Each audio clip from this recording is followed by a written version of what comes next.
They may not be made as part of an exchange on the statement. The House rule on this is in place to ensure that members focus on the substantive matters under discussion, and if the debate is needed on matters of individual conduct, that must be drawn in the proper terms with notice. I encourage all members to engage in respectful debate, and our constituents would expect. I therefore now come to the statement. Prime Minister Keir Starmer.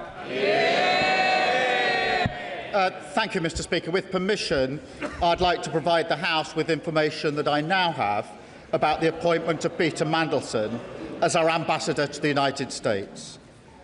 But, Mr. Speaker, before I go into the details, I want to be very clear with this House that while this statement will focus on the process surrounding Peter Mandelson's vetting and appointment, at the heart of this, there is also a judgment I made that was wrong.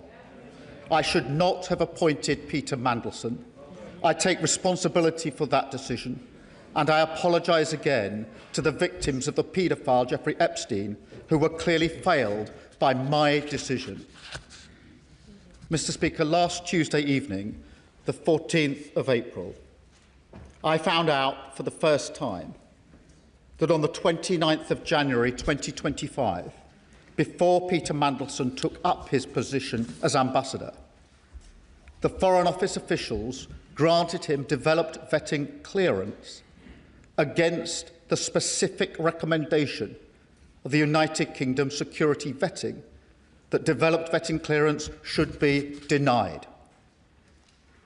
Not only that, the Foreign Office officials who made that decision did not pass this information to me, to the Foreign Secretary, to her predecessor, the Deputy Prime Minister, to any other minister, or even to the former Cabinet Secretary, Sir Chris Wormold.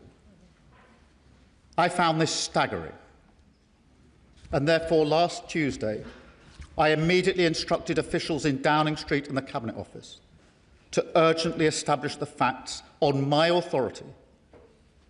I wanted to know who made the decision, on what basis, who knew, and, Mr. Speaker, I wanted that information for the precise and explicit purpose of updating this House, because this is information I should have had a long time ago, and it is information that this House should have had a long time ago.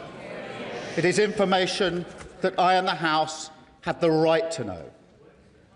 I will now set out a full timeline of the events in the Peter Mandelson process, including from the fact-finding exercise I instructed last Tuesday.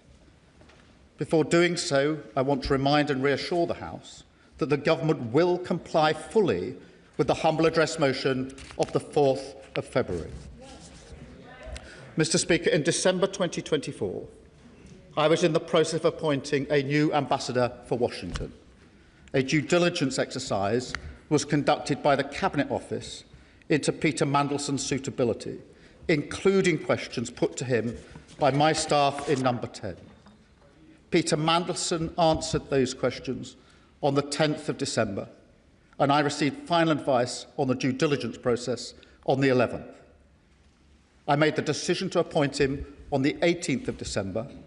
The appointment was announced on the 20th, and the security vetting process began on the 23rd of December 2024. Mr. Speaker, I want to make clear to the House that for a direct ministerial appointment, it was usual for security vetting to happen after the appointment, but before starting in post. That was the process in place at the time. Mr. Speaker, this was confirmed by the former Cabinet Secretary, Sir Chris Wormold, at the Foreign Affairs Select Committee on the 3rd of November 2025, when he gave evidence. Sir Chris made clear, and I'm quoting him now, when we are making appointments from outside the civil service, the normal thing is for security clearance to happen after appointment, but before the person signs a contract and takes up post. At the same hearing of the same Select Committee, the former Permanent Secretary to the Foreign Office, Sir Ollie Robbins said, and I quote again, "Peter Mandelson did not hold national security vetting when he was appointed, but," he went on, "as is normally the case with external appointments to my department and the wider civil service, the appointment was made subject to obtaining security clearance."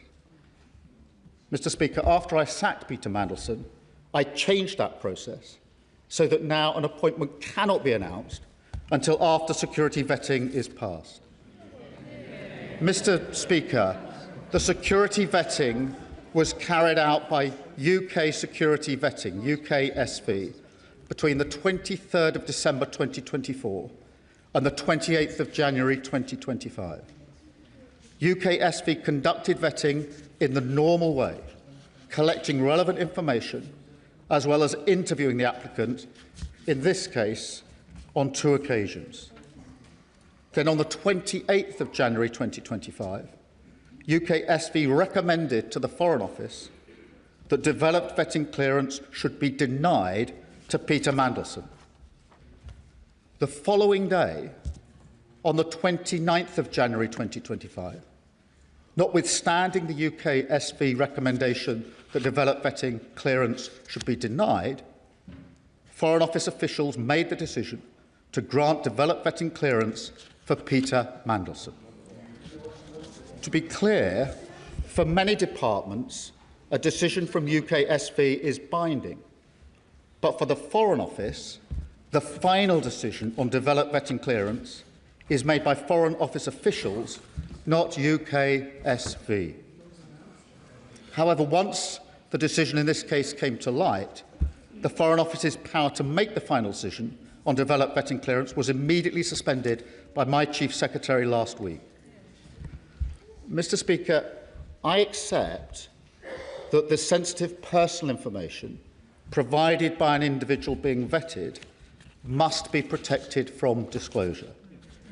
If that were not the case, the integrity of the whole process would be compromised. What I do not accept is that the appointing minister cannot be told of the recommendation by UKSV.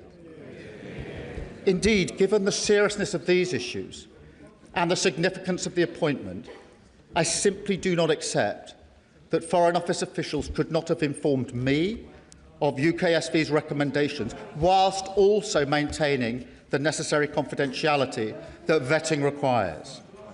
There is no law that stops civil servants sensibly flagging UKSV recommendations while protecting detailed sensitive vetting information to allow ministers to make judgments on appointments or on explaining matters to Parliament. So let me be very clear. The recommendation in the Peter Mandelson case could and should have been shared with me before he took up his post. Mr. Speaker, let me make a second point. If I had known before he took up his post that UKSV recommendation was that developed vetting clearance should be denied, I would not have gone ahead with the appointment. Mr. Speaker, let me now move to September 2025, because events then and subsequently show with even starker clarity the opportunities missed by Foreign Office officials to make the position clear. Mr. Speaker, on September the 10th, Bloomberg reported fresh details of Mandelson's history with Epstein, and it was then clear to me that Peter Mandelson's answers to my staff in the due diligence exercise were not truthful, and I sacked him. I also changed the direct ministerial appointments process, so full due diligence is now required as standard. Where risks are identified, an interview must be taken pre-appointment to discuss any risks and conflicts of interest, and a summary of this should be provided to the appointing minister.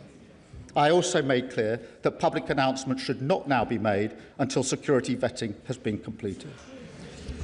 Mr. Speaker, in light of the revelations in September of last year, I also agreed with the then Cabinet Secretary, Sir Chris Wormold, that he would carry out a review of the appointment process in the Peter Mandelson case, including the vetting.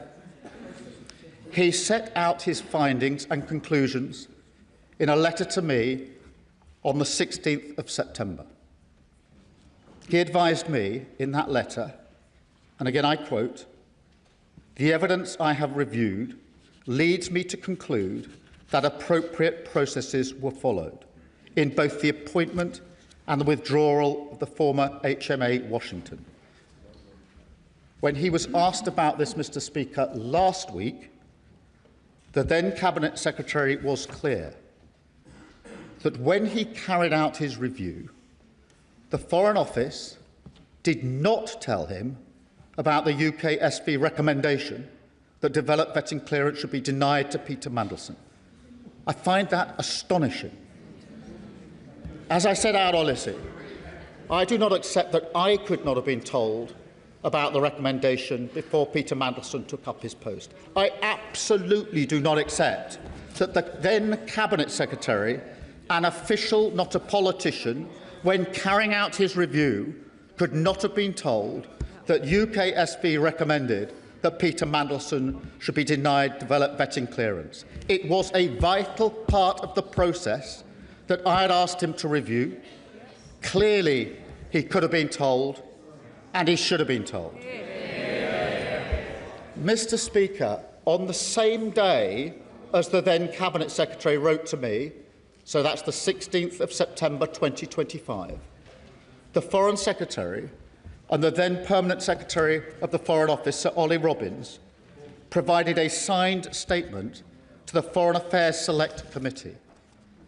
The statement says, and again I quote, "The vetting process was undertaken by UK Security Vetting on behalf of FCDO and concluded with DV clearance being granted by the FCDO in advance of Lord Mandelson taking up post in February." It went on to say, and again I quote, "Peter Mandelson's security vetting was conducted to the usual standards set for developed vetting in line with established Cabinet Office policy." Mr. Speaker, let me be very clear to the House. This was in response to questions which included whether concerns were raised, what the Foreign Office's response was, and whether they were dismissed. Mr. Speaker, that the Foreign Secretary was advised on and allowed to sign this statement by Foreign Office officials without being told that UKSV had recommended Peter Mandelson be denied developed vetting clearance is absolutely unforgivable. This is a senior Cabinet member giving evidence to Parliament on the very issue in question. Mr. Speaker, in light of further revelations about Peter Mandelson in February of this year, I was very concerned about the fact that developed vetting clearance had been granted to him. Not knowing that, in fact, UKSV had recommended denial of developed vetting clearance, I instructed my officials to carry out a review of the national security vetting process. As I set out, I do not accept that I could not have been told about UKSV's denial of security vetting before Peter Mandelson took up his post in January 25. I do not accept that the then Cabinet Secretary could not have been told in September 2025 when he carried out his review into the process. I do not accept that the Foreign Secretary could not have been told when making statements to the Select Committee again in 2025. But, Mr. Speaker, on top of that, the fact that I was not told even when I ordered a review of the UKSV process is frankly staggering. And I can tell the House that I've now updated the terms of reference for the review into security vetting to make sure it covers the means by which all decisions are made in relation to national security vetting. I've appointed Sir Adrian Fulford to lead the review. Separately, I've asked the Government Security Group in the Cabinet Office to look at any security concerns raised during Peter Mandelson's tenure. Mr. Speaker, I know many members across the House will find these facts to be incredible.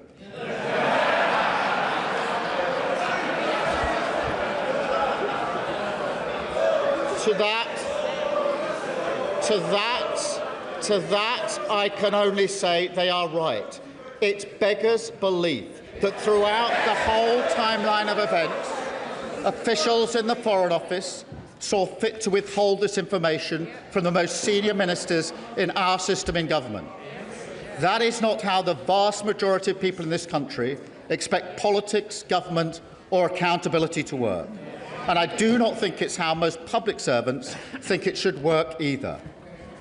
I work with hundreds of civil servants, thousands even, all of whom act with the utmost integrity, dedication and pride to serve this country, including officials from the Foreign Office who, as we speak, are doing a phenomenal job representing our national interest in a dangerous world, in Ukraine, in the Middle East and all around the world.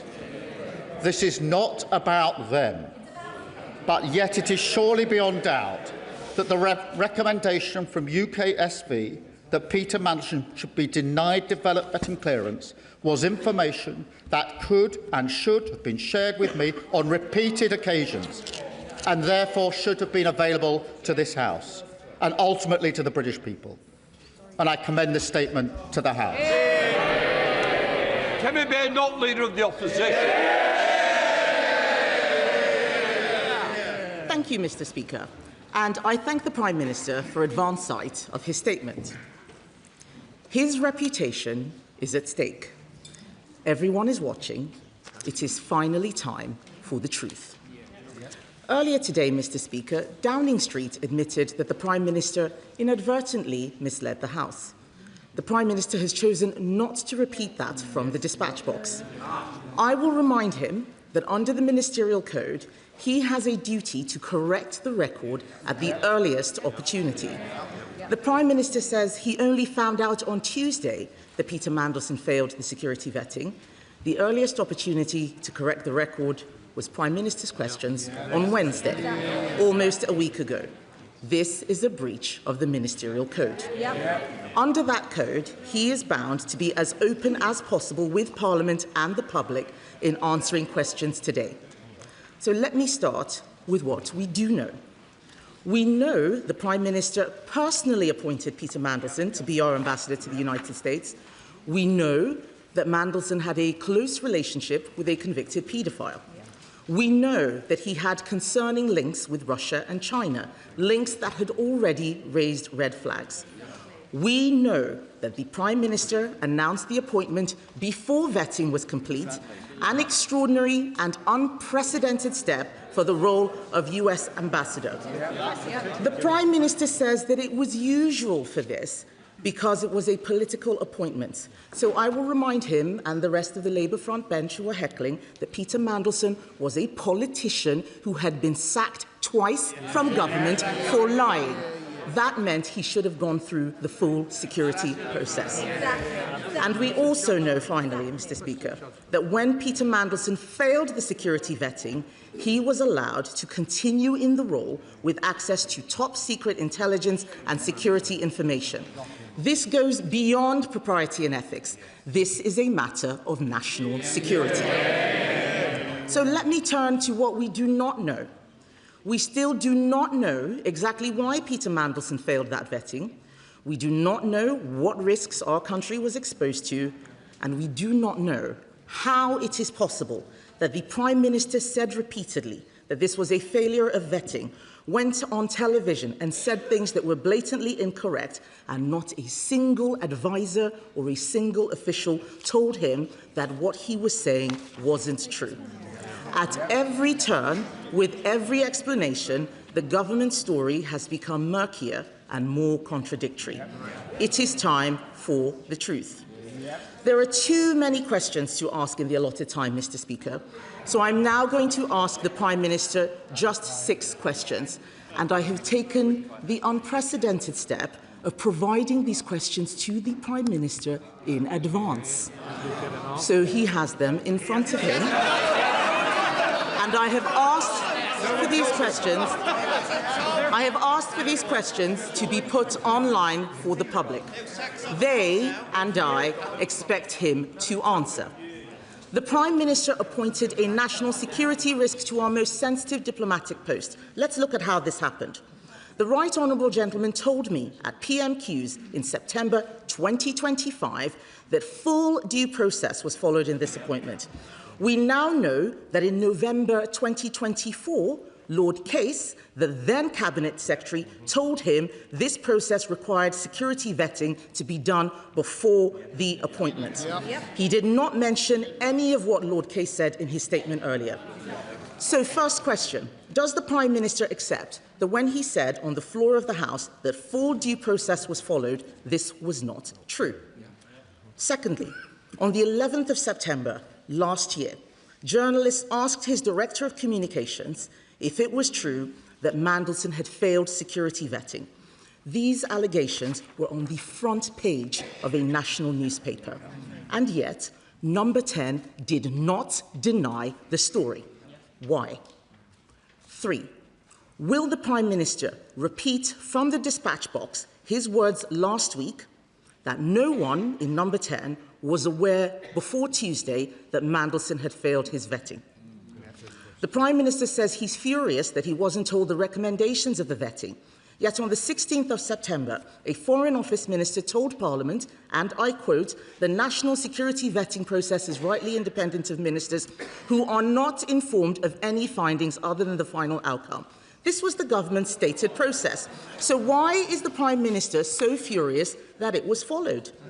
On the 4th of February 2026, the Prime Minister, fifth question, Mr. Speaker, on the 4th of February 2026, the Prime Minister told me from the dispatch box that the security vetting he had received had revealed Mandelson's relationship with Epstein.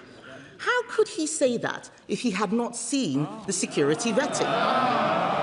And finally, Mr. Speaker, Sistema is a Russian defense company closely linked to the Kremlin and Vladimir Putin's war machine. Was the Prime Minister aware before the appointment that Peter Mandelson had remained a director of that company long after Russia's invasion of Crimea? Mr. Speaker, everyone makes mistakes. It is how you face up to those mistakes that shows the character of a leader. Instead of taking responsibility for the decisions he made, the Prime Minister has thrown his staff and his officials under the bus. This is a man who once said, "I will carry the can for the mistakes of any organisation I lead." Instead, he has sacked his Cabinet Secretary. He has sacked his Director of Communications. He has sacked his Chief of Staff. And he has now sacked the Permanent Secretary of the Foreign Office. All of these people fired for a decision he made. The Right Honourable Gentleman's defence is that he, a former Director of Public Prosecutions, is so lacking in curiosity that he chose to ask no questions about the vetting process. He asked no questions about Mandelson's relationship with Epstein. He asked no questions about the security risk Mandelson posed. Apparently, he didn't even speak to Peter Mandelson before his appointment. It doesn't appear that he asked any questions at all. Why? Because he didn't want to know. He had taken the risk. He had chosen his man. Whitehall had to follow. It is the duty of the Prime Minister to ensure he is telling the truth. Or does the Ministerial Code not apply to him? I'm only holding the Prime Minister to the same standard to which he held others.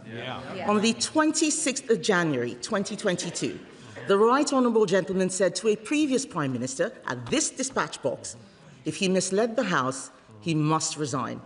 Does he stand by those words, or is there one rule for him and another for everyone else? Mr. Speaker, let me respond to those points. Firstly, when I found out what had happened on Tuesday evening last, I wanted to have answers to the question who made the decision to recommend to give clearance on developed vetting contrary to the advice, why that was done, and who knew about it, so I could provide the information to the House, Mr. Speaker. That is the exercise that's been conducted since Tuesday evening and today, so that I could come here today to give the full account to the House, which I've just set out. Mr. Speaker, she asked me about developed vetting security clearance after the appointment. I've set out that wasn't me saying that. I read out the evidence of the former Permanent Secretary about that, and the former Cabinet Secretary in relation to that. And I think the quotes that I've given to the House are clear enough in relation to that. She also asks why Peter Mandelson failed. Mr. Speaker, it's important to make a distinction between the information provided to the review and the recommendation. The information in the review must be protected and has been protected, because otherwise the integrity of the entire system would fall away. But the recommendation doesn't need to be protected and should not have been protected. Mr. Speaker, in relation to her questions, in relation to the answer about full due process, that was the information that I had, that I put before the House, and it was confirmed to be by Sir Chris Wormald, because in September I asked him to conduct a review of the process to assure me that the process was correctly carried out. He did that and wrote to me on the 16th of September, giving me that his conclusions. In relation, Mr. Speaker, to reports in the media, Number 10 was repeatedly asked about the facts surrounding Peter Mandelson's clearance and was assured that the proper process was followed in that case. Mr. Speaker, in relation to those in number 10, let me give the answer. Nobody in number 10 was informed about UKSV's recommendation. Mr. Speaker, just to be clear and for the record, the Cabinet Office Permanent Secretary did receive information recently and then sought the necessary and legal advice.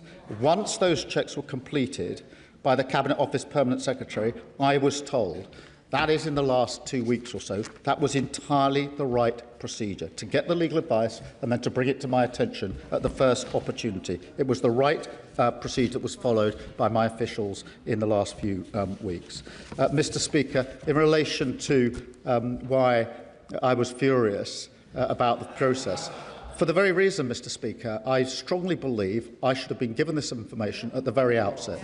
I strongly believe there were repeated times when I should have been told. I should have been told on appointment. I should have been told when Peter Mandelson was sacked. The Cabinet Secretary should have been told when he reviewed the process. The Foreign Secretary should have been told before she was asked to sign a statement to the Select Committee. And I should have been told when I ordered a review of vetting, Mr. Speaker. In relation to the point she makes about what I said in February in answer to a question of hers, I make it very clear, Mr. Speaker, I had not seen the security vetting file.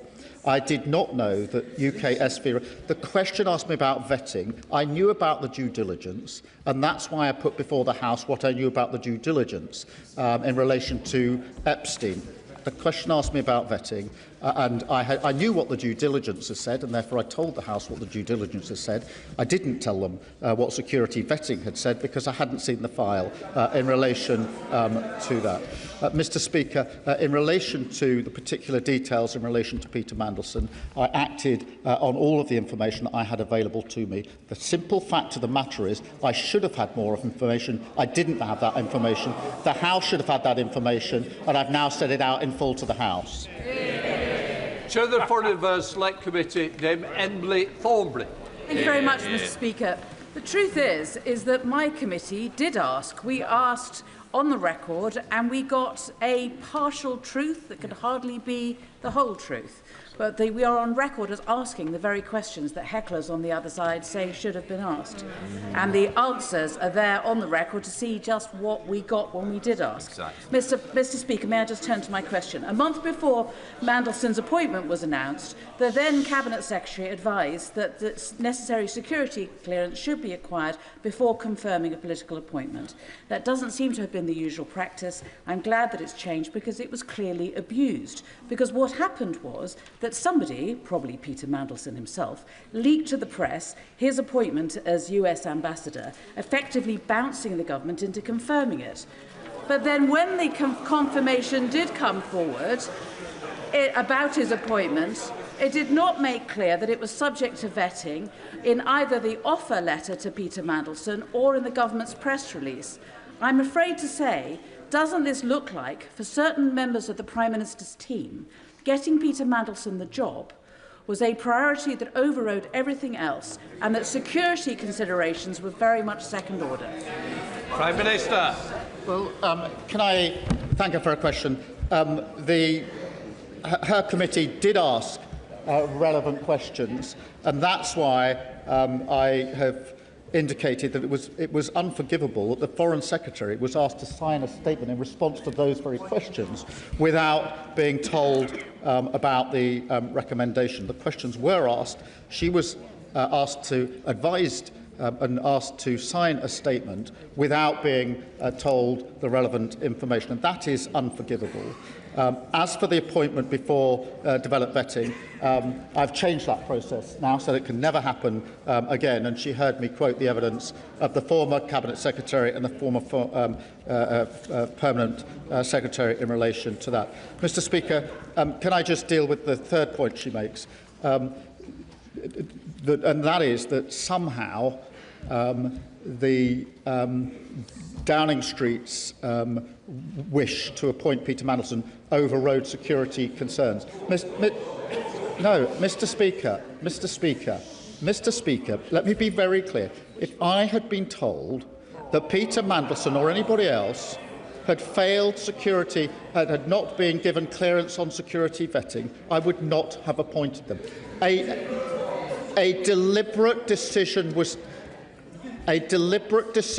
taken to withhold that material from me.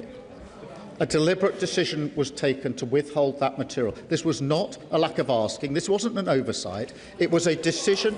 It was a decision taken not to share that information on repeated occasions. Sir David, Leader of the Liberal Democrats. Thank you, Mr Speaker. It's 2022 all over again. Back then, when he stood on this side of the House, and it was Boris Johnson who was accused of misleading Parliament and scapegoating senior officials, the then Leader of the Opposition couldn't have been clearer. The public need to know, he said, that not all politicians are the same, that not all politicians put themselves above their country, and that honesty, integrity and accountability matter. So he promised change, Mr Speaker. He promised to break the cycle and stop the chaos. And he promised a government with, and I quote, more focus on long-term strategy, not the short-term distractions that can animate Westminster. I'm afraid the fact that he even had to make the statement today shows how badly he has failed, how badly he has let down the millions of people across our country who are so desperate for change. He blames his officials. He says he had no idea. He gives every impression of a Prime Minister in office, but not in power. The facts remain, even on his own account. The Prime Minister appointed Peter Mandelson as Ambassador to the United States, even after he had been warned about his relationship with Jeffrey Epstein. The Prime Minister announced the appointment before Mandelson had been vetted, despite the clear risk to national security of putting someone unsuitable in that role. And one of his top officials, just 3 weeks into the job, clearly believed the Prime Minister wanted Mandelson to be appointed regardless of what the vetting process turned up. And the Prime Minister has relied on the vetting process to defend his decisions. So why did he ask so few questions personally about the vetting process itself? We all know the truth, Mr Speaker. The Prime Minister knew that appointing Mandelson was an enormous risk. He decided it was a risk worth taking. A catastrophic error of judgment. And now that it's blown up in his face, the only decent thing to do is to take responsibility. Back in 2022, the Prime Minister rightly accused Boris Johnson of expecting others to take the blame while he clung on. That was not acceptable then, and it's not acceptable now.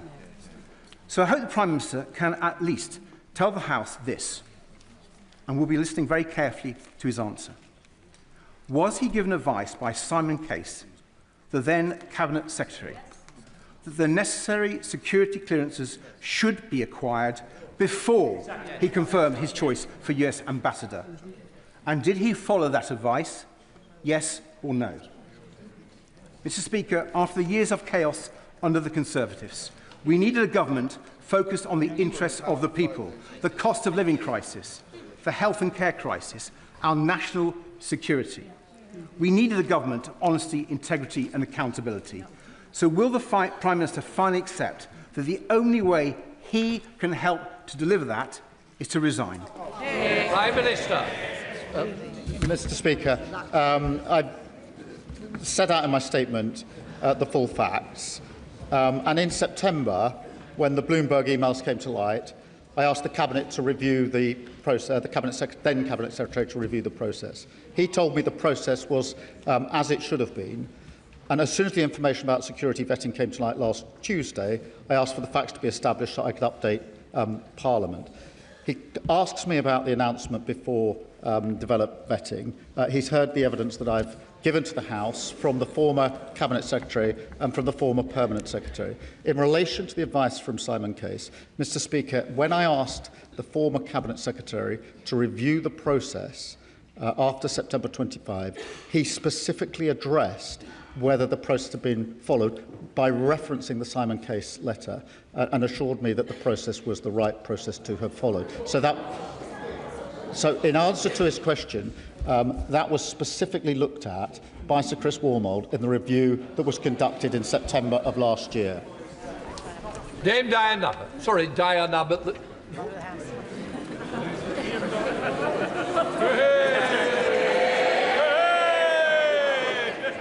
The Prime Minister has gone on at considerable length about process and procedure. But ordinary people don't really care about process and procedure. They want transparency and they want to know that they can have confidence in the words of elected politicians, like all of us in this chamber. On the question of Peter Mandelson, it was in the 90s that Peter Mandelson had to resign from the Cabinet for the first time because of his dealings with the millionaire Geoffrey Robinson. It was a few years later he had to resign from the Cabinet for the second time because of his relationships with the billionaire Hinduja family. Peter Mandelson has a history.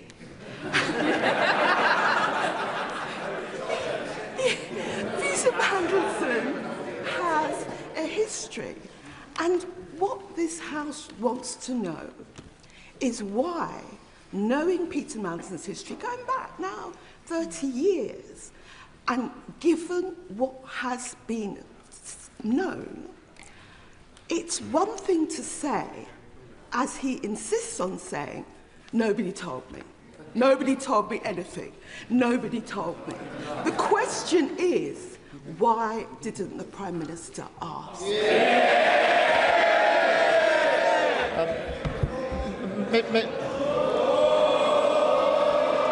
Mr. Speaker, in relation to her question, let me be clear. I should not have appointed Peter Mandelson. As soon as the further revelations came to light, I asked the Cabinet Secretary to review the process so I could be assured about the process. He wrote to me on the 16th of September, setting out the conclusions of that review and assuring me the process had been followed properly. Simon Hoycher of Packer. Thank you, Mr. Speaker. The Prime Minister has spoken about process and the reviews and trying to put that which went wrong right. That is to be supported. But he's also asking the House and the country to believe that, notwithstanding a front-page media splash that Peter Mandelson had failed the vetting process, that there was nobody in Number 10 or in any government department that even thought to say, is there any truth in this? Could I have a briefing on that? We need to knock this story down. If nobody asked, that is the shameful thing. And if nobody asked, does it not say to the Prime Minister that the operation of his government which seems to be process, strategy, review, never my fault, is not sustainable and is not welcomed by the country at large. In answer to his question, the FCDA was repeatedly asked, in light of inquiries, the same answer came back because a clear decision had been taken that this information was not going to be disclosed. And it wasn't disclosed to me, let alone to anybody else. So yes, repeatedly the FCDA was asked, the same answer came back as the answer that was given to me. The decision was that I wasn't to know and nobody else was to know. That was wrong. John Macdonald.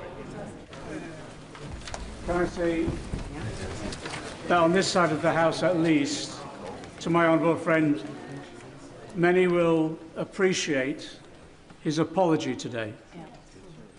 But many of us will remain bewildered still why that appointment took place, despite the warnings that many of us gave him.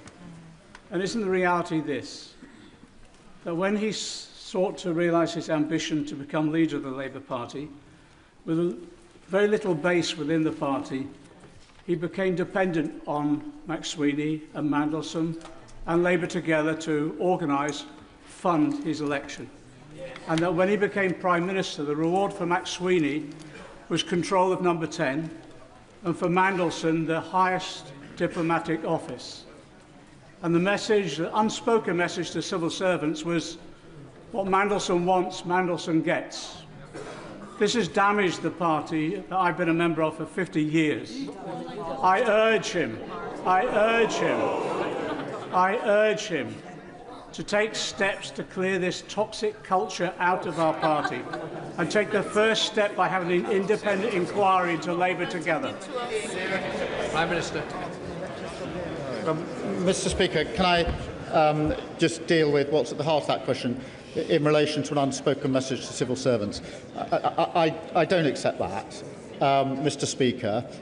It is simply not good enough on a question of national security where clearance, the recommendation is clearance be denied, for anyone, particularly senior civil servants, to do anything other than provide me with the relevant information, and that is what should have happened in this case.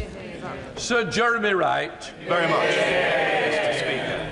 The Prime Minister has been very clear about his view of the urgency of his response since he learned of this vetting information. So I want to ask him about the events of last week. He will know that the Intelligence and Security Committee asked for any information relevant to vetting to be supplied to it in the first tranche of information we were to consider. We didn't receive anything about vetting at that time. The Prime Minister has told us now that on Tuesday evening he became aware of the information he has set out. But the Intelligence and Security Committee was not told about the existence of that information. Information the Prime Minister must have recognised was within the terms of the humble address and would need to be supplied to the ISC.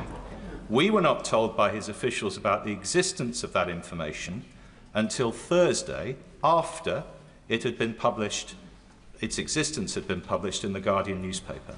So I am bound to ask the Prime Minister this. If that information's existence had not been disclosed by the press, would we have been told about it? And if so, why did the ISC have to learn of its existence from the Guardian and not from the government? Prime Minister. Thank you for his question, and the answer is yes, it would have been provided to the committee, and I think, as he acknowledged, it has now been provided to the committee. The reason for the delay is on Tuesday night I found out simply that the recommendation had been made to deny clearance, and yet clearance had been given.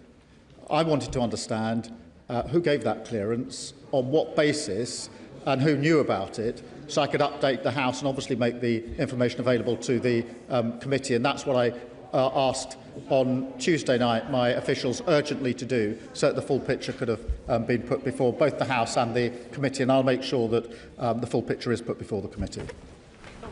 Alistair Strapper. Thank you, Mr. Speaker. Many of my constituents are rightly appalled that someone who betrayed not just our country but every single victim of Jeffrey Epstein, was able to serve in such a prestigious position. Whatever the judgment in the security vetting file, that decision to appoint him was wrong, and I welcome the Prime Minister's owning an apology for that moment. But many of my constituents are also rightly concerned to learn that not a single democratically elected official in government was informed about that decision.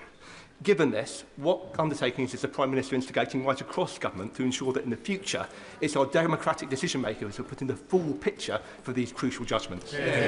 Prime Minister.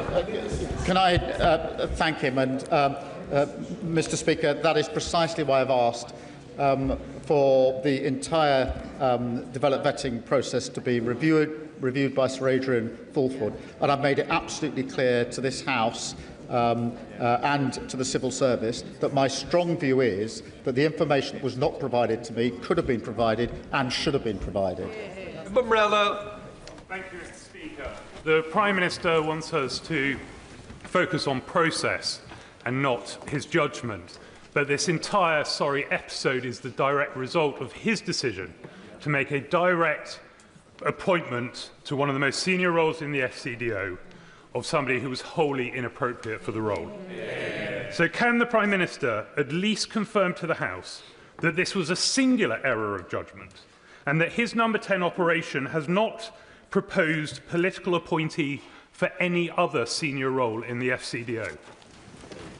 Prime Minister. In relation to the decision, yes, it was my decision. It was an error of judgment, and that's why I've apologised to the victims of Epstein. I've done it again today, and right to do so. In relation to the second point of his question, whether any other political appointments, I will have to just check on that and get back to him, because I'm not. There are very many appointments made. There are very many appointments made to senior positions, and I will just check that for him. Mr. Speaker, the House and the public understand the importance of independent security vetting and why sensitive personal information must be protected, but they are also shocked that decisions of such significance could be taken without the knowledge of the Prime Minister. I have worked closely with the Prime Minister and know how seriously he takes national security and accountability to this House. So can the Prime Minister set out what steps he will take to remove any ambiguity, so where there are serious concerns, those risks are flagged to ministers, ensuring that accountability to this House and to the country is always upheld? Prime Minister. I thank her for her question, Mr. Speaker. That is why last week the Chief Secretary removed suspended the power of the FCDO to make a recommendation or to take a decision contrary to the recommendation of UK SV. Sir David Davis. Mr. Speaker, the Prime Minister has twice rebuffed first the Leader of the Opposition, then the Leader of the Liberal Democrats, when they said that the then Cabinet Secretary's advice to the Prime Minister was to get the clearance before the announcement. So I'm going to read in one sentence from a document entitled Options for HMA Washington from the Cabinet Secretary of the day to him personally. It says, if this is the route you wish to take, you should give us the name of the person you would like to appoint, and we will develop a plan for them to acquire the necessary security clearances and do due diligence on any potential conflicts of interest or other issues of which you should be aware before confirming your choice. The House doesn't want to hear about what Mr. Wormholt said a year later. That was the advice then. Why didn't he follow it? Mr. Speaker, he reads out the passage from Mr. Case's advice. The process that was followed was what I understood to be the usual process. In other words, the appointment was subject to the security vetting. It is why, when Sir Chris Wormholt looked at it in September, he addressed the question by reference back to Simon Case's letter, because I wanted to know the process that had been followed was the right process, and that is what Sir Chris Wormholt looked at. He looked at it expressly by reference to the Simon Case letter that has just been read out, and assured me that the right process was followed when he reviewed it. Thank you, Mr. Speaker. Anybody who knows the Prime Minister will know full well that he would never, ever deliberately mislead this House. But the reality is this, Mr. Speaker. Ex post facto, vetting is utterly pointless when the appointment is political. And the trouble, Mr. Speaker, that we all face is that trust in the Prime Minister and in politics is diminishing as this sorry saga continues. So in the 17 days we have leading to those very important elections, never mind question, those very important elections, what does the Prime Minister propose to do to win back the trust of the country? Prime Minister. Mr. Speaker, in relation to his point about vetting in relation to political appointments, I don't agree, but I do agree that the due diligence for direct ministerial appointments should be the same as for any other appointments.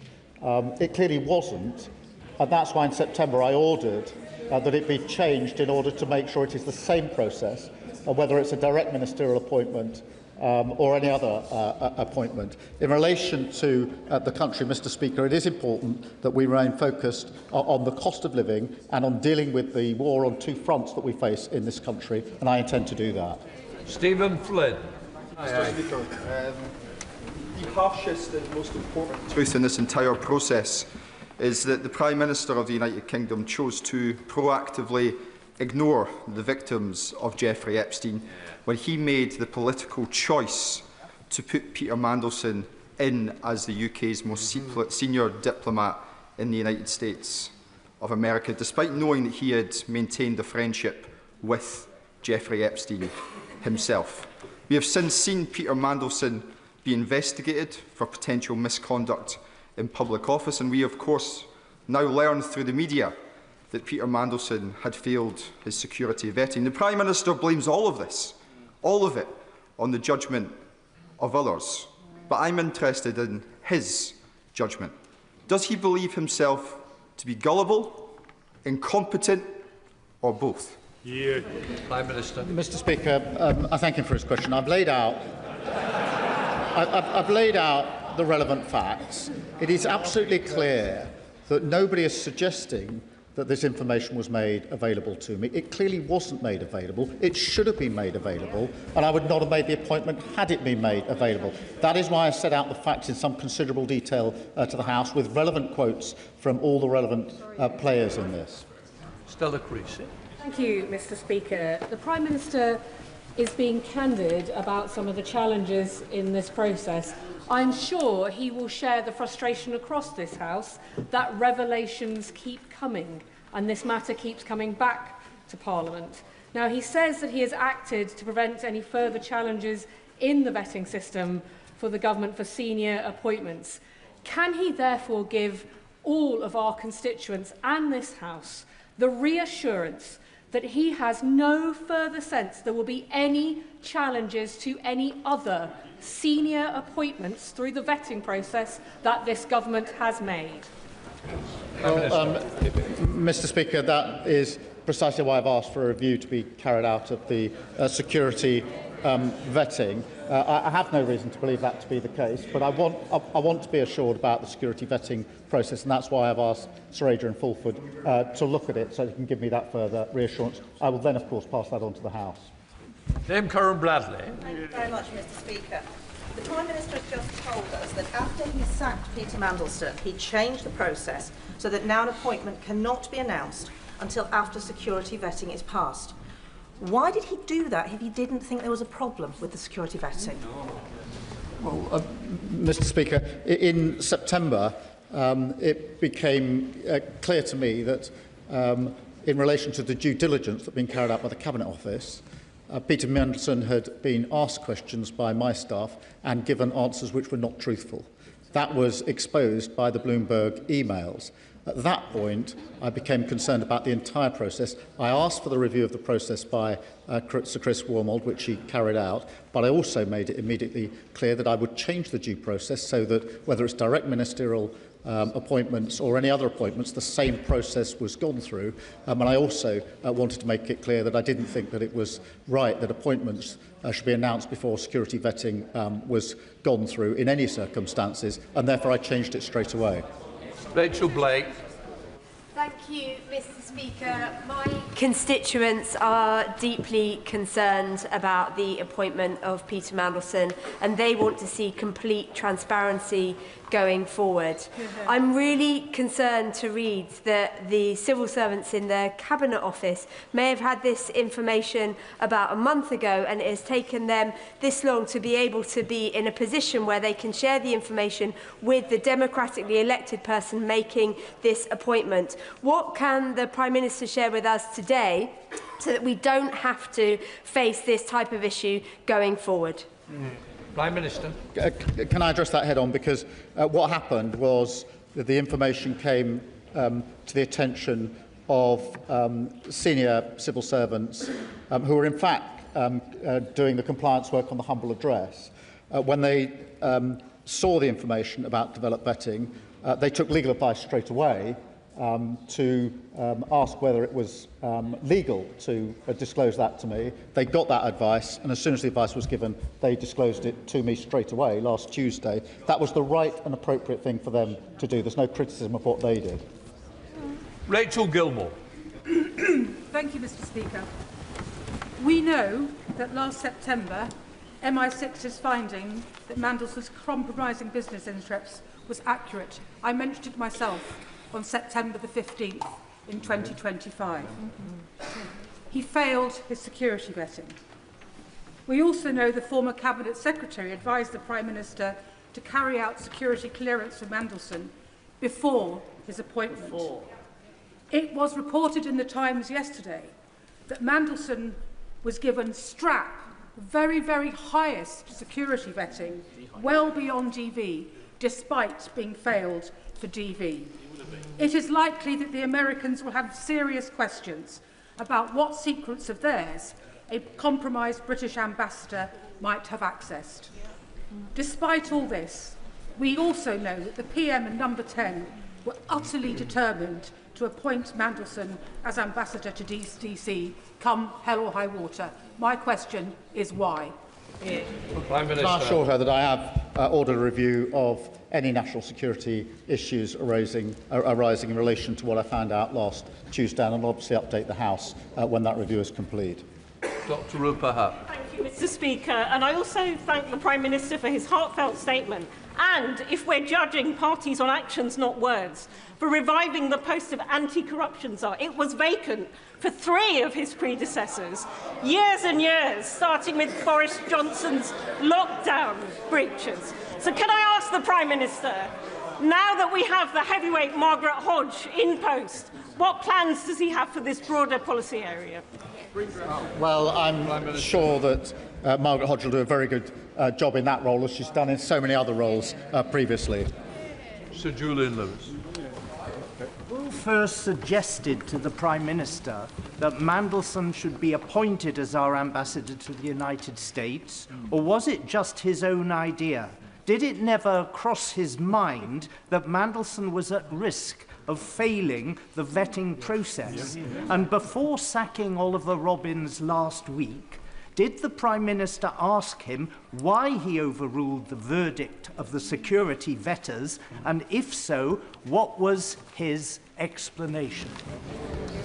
I did ask him, and I didn't accept his explanation. That's why I sacked him. Rachel Maskell. Thank you, Mr. Speaker. At the beginning of February, in February 2026, we learnt that Peter Mandelson had shared highly sensitive government information with Jeffrey Epstein from the former Prime Minister Gordon Brown. At that juncture, if I was in his shoes, I would have been forensic in recognising a security risk and wanting detailed answers. What's not adding up for me is why we are now in mid-April before we get this information, and why the Prime Minister didn't drill down to ensure that we had the security information, which clearly we learnt that Peter Mandelson had breached. Well, Mr. Speaker, it was at that point that I did order the review of the security vetting because I was concerned that it had failed. In fact, because of information I wasn't given, it hadn't failed. It had actually given the recommendation that clearance should be denied. The fact that when I ordered a review of UKSV, senior officials in the Foreign Office didn't at that stage, if at no other stage, bring to my attention the information they hadn't told me is astonishing, because I was ordering a review of the process, which which looked as though it had failed, when in fact it had flagged the relevant concerns. So Oliver Dalton. Thank you, Mr. Speaker. Further to the point from my honourable friend, the member for New Forest West, I think the Prime Minister does owe it to the House to tell us what Sir Ollie Robbins' response to him was when he said he'd overruled that advice, because in my experience, senior officials are actually very keen to deliver on the wishes of ministers, particularly a newly elected Prime Minister. And my concern here is that implicitly, as other members have made the point, Sir Ollie Robbins was responding to a desire from the Prime Minister, because it was perfectly clear in all of the newspapers the allegations were out there about Peter Mandelson, but the Prime Minister decided to proceed anyway. The official wished to deliver on the desire of the Minister. That's why he overruled the advice, and I fear also gave him the Prime Minister a degree of plausible deniability. Prime Minister. Let me answer that. In relation to Sir Ollie. Let me start by saying he's had a distinguished career, and I must say that, and I do say that. I still, notwithstanding that, he should have provided this information to me, and he could have provided it to me. He's giving evidence tomorrow, but I can say to the House that when I spoke to him on Thursday, his view to me was that he couldn't provide this information to me because he wasn't allowed to provide the information to me. I don't want to put words in his mouth, because it's very important he gives his own evidence. In relation to the question that's being asked of me, when I said why wasn't this shared with me, he did. I've been asked what questions I put to him, and I've been asked the answer, and I'm trying to give that answer. I'm trying to give it without putting words into Ollie Robbins' mouth, because I don't think that's fair of me to do so. But what he said to me was essentially that he took the view that this process did not allow him to disclose to me the recommendation of UKSV. No doubt he'll be asked further questions about that. He did. That is the reason that he gave to me. Sarah Champion. There are 61 conflicts raging around the world. I've never known international diplomatic relationships be more fractured. FCDO is pushing through 40% cuts of aid and 25% cuts of staff, all under the watch of the Permanent Under-Secretary. So can I ask the Prime Minister what risk assessment was carried out before he was removed? Prime Minister. Mr. Speaker, I was dealing with a very serious issue. I asked my team to establish urgently the facts on Tuesday night. I spoke to the former Permanent Secretary on Thursday night. As a result of the information I had and the exchanges I had, I made it clear that I no longer had confidence in him. Anderson. Thank you, Mr. Speaker. The problem the Prime Minister's got is no one believes him. The public don't believe him.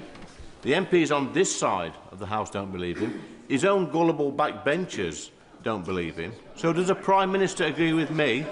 He's been lying. Prime Minister, please. Sorry, we don't use those words, and I'm sure the members withdrawn it. Mr. Speaker, I have the greatest respect for you and your office, but I will not withdraw. That man couldn't lie straight in bed. No, order. Mr. Anderson, you'll have to leave. Phil Brettle. Speaker, when Sir Ollie Robbins came before the Foreign Affairs Committee on the 3rd of November last year, he was asked by my honourable friend, the member for Liverpool Walton, whether, in the context of vetting, Lord Mandelson's appointment was escalated. Citing a need to maintain the integrity of the vetting system, Sir Ollie replied, and I quote, "I certainly cannot comment on that, I'm afraid." Does the Prime Minister not find it perverse that when specifically asked by members of this Parliament about Mandelson's vetting, Sir Ollie declined to discuss the very topic we are now debating in this House? Prime Minister. Well, I've read that evidence, and it remains my strong view that the recommendation of UKSV could and should have been shared with me, and could have and should have been shared with the Foreign Secretary, and thus with the Select Committee, and it should have been. Andrew Mitchell. Thank you, Mr. Speaker. Further to the question raised by my right honourable friend, the member for Hartsware, Mr. Speaker, is it not pretty poor form that the Prime Minister shovels the blame for this, particularly onto Ollie Robbins, a fine and experienced civil servant who was appointed 2 days after the Prime Minister's Mandelson announcement? Surely, Mr. Speaker, the buck stops at the top. Prime Minister. Can I say again, Sir Ollie Robbins has had a distinguished career, and I've worked with him over a number of years. Nonetheless, he could and should have shared this crucially relevant information with me before Peter Mandelson took up his post, and he should have done at various points after that. And it was because of that that I lost confidence in him. That doesn't mean he hasn't got a distinguished career. He does have a distinguished career. John Davey. Thank you, Mr. Speaker, and I thank the Prime Minister for his statement. I know the Prime Minister is aware that public confidence in politicians needs to drastically improve in order to retain the public's trust. With this in mind, Reform has been accepting donations from millionaires in cryptocurrency, making it difficult to trace who actually funds them. Does the Prime Minister agree that Reform relying on millionaires' dodgy cryptocurrency is a security risk? Mr. Speaker, we've taken a number of measures in relation to crypto. Relevant, don't worry, let's move on. Stephen Bartley.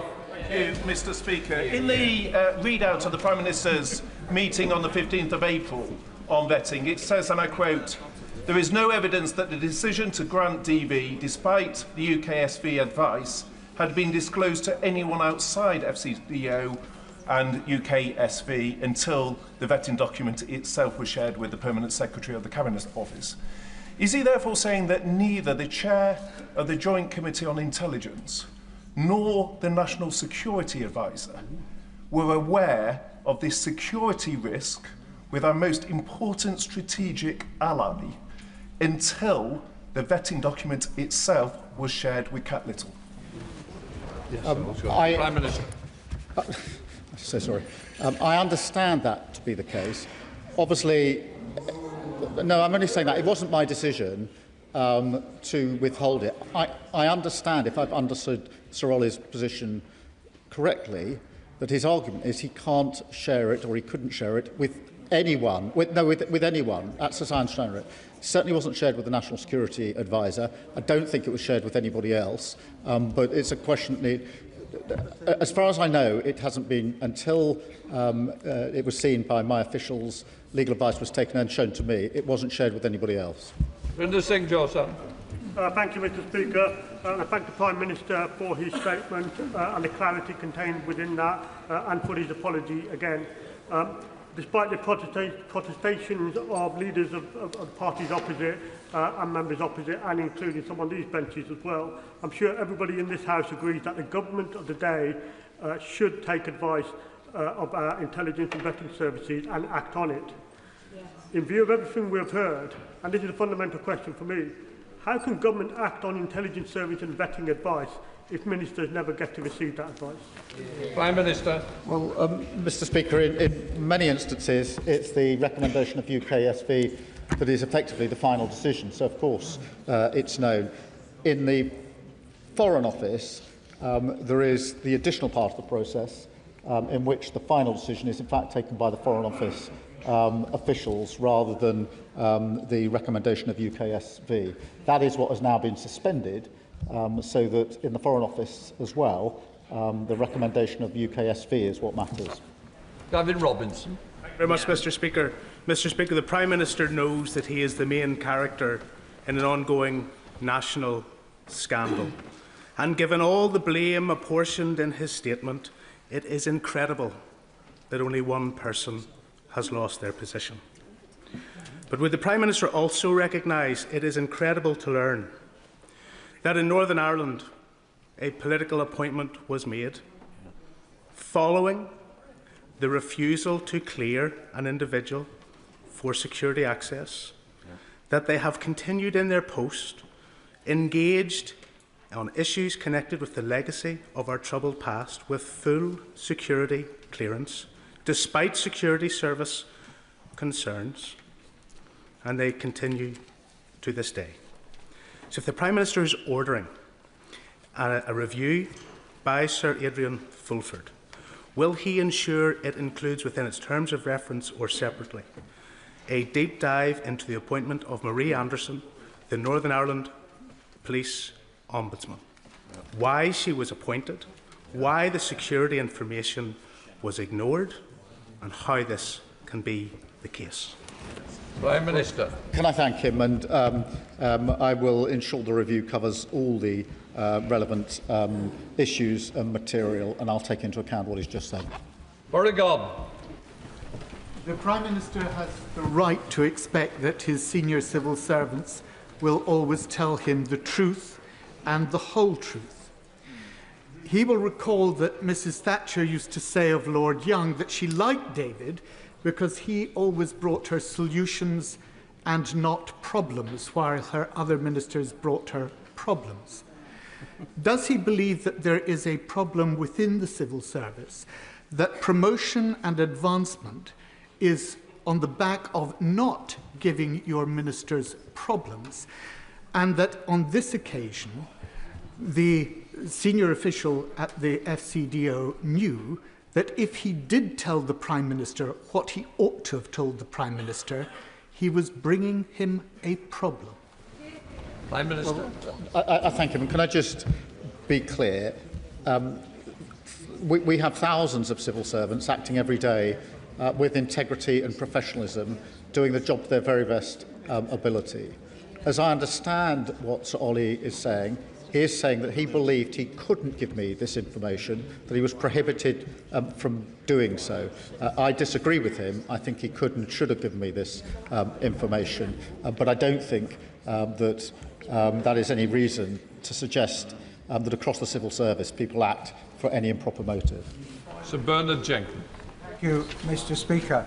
Can I just point out that the developed vetting process has always been highly protected, because otherwise it wouldn't work.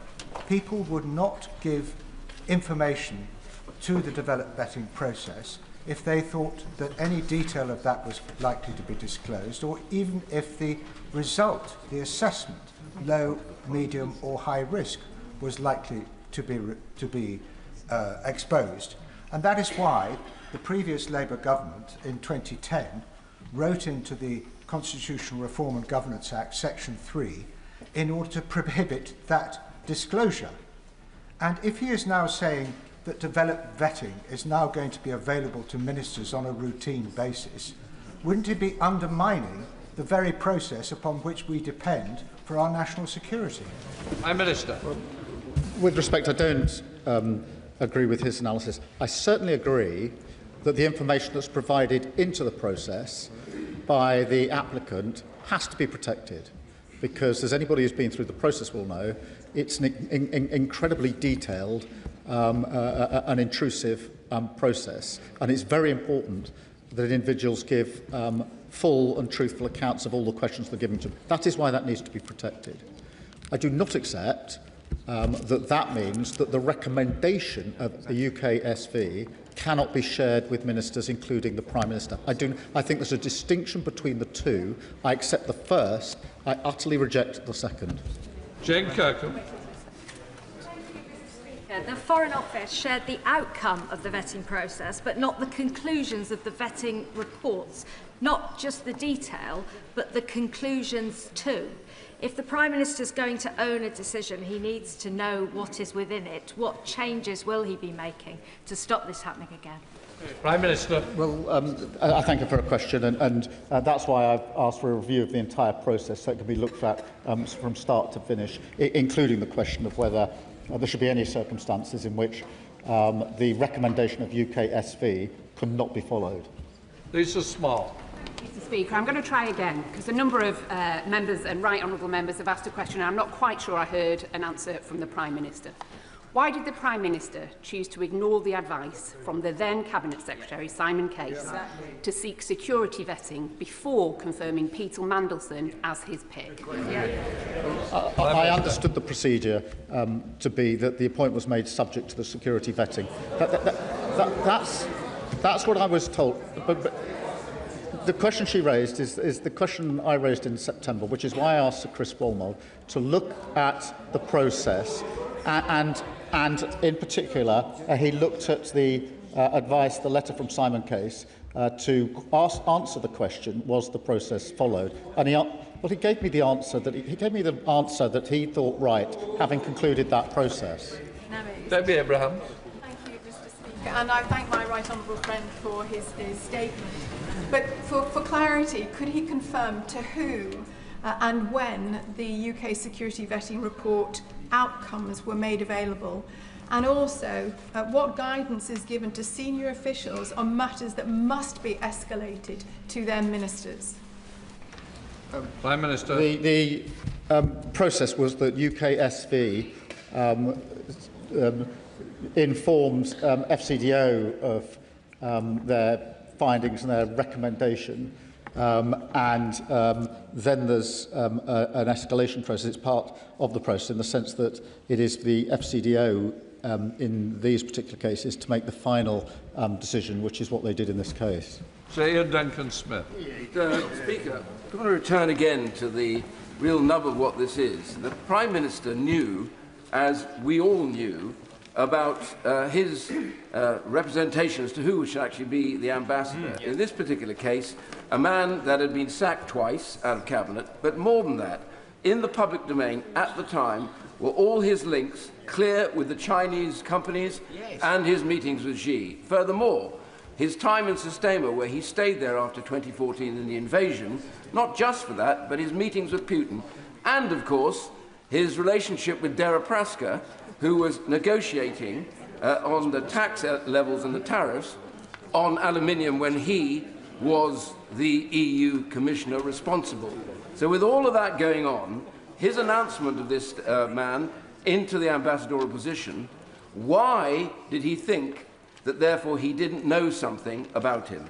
He knew he was corrupt, he was corrupting, and he was the wrong choice. Surely that's why he overturned Case's review, Case's advice to have the review before he made the decision. Exactly. Prime Minister. No, that's not the case. But the judgment call to appoint it was my judgment call, and that was an error, and I've apologised for it, particularly to the victims of Epstein.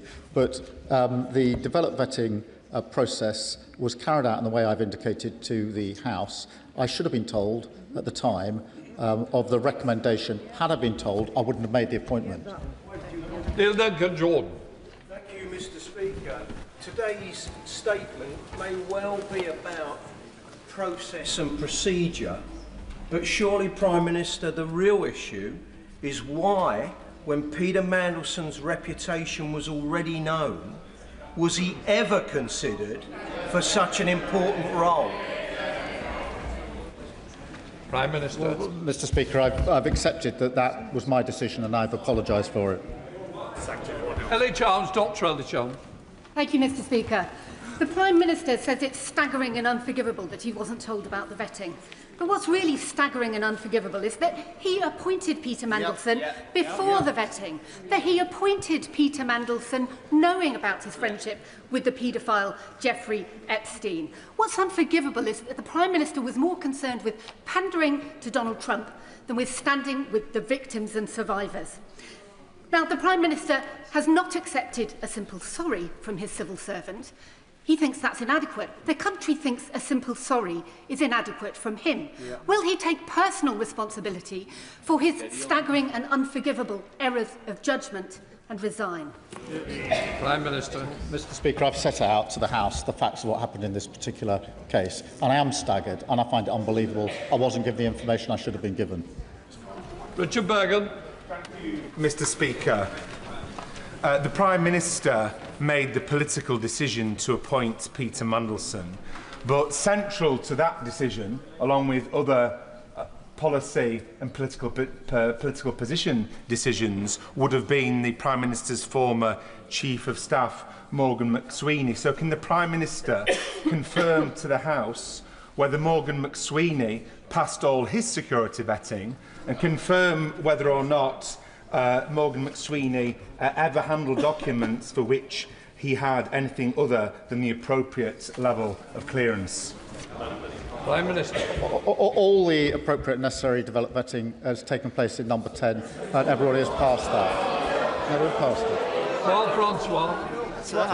Thank you, Mr. Speaker.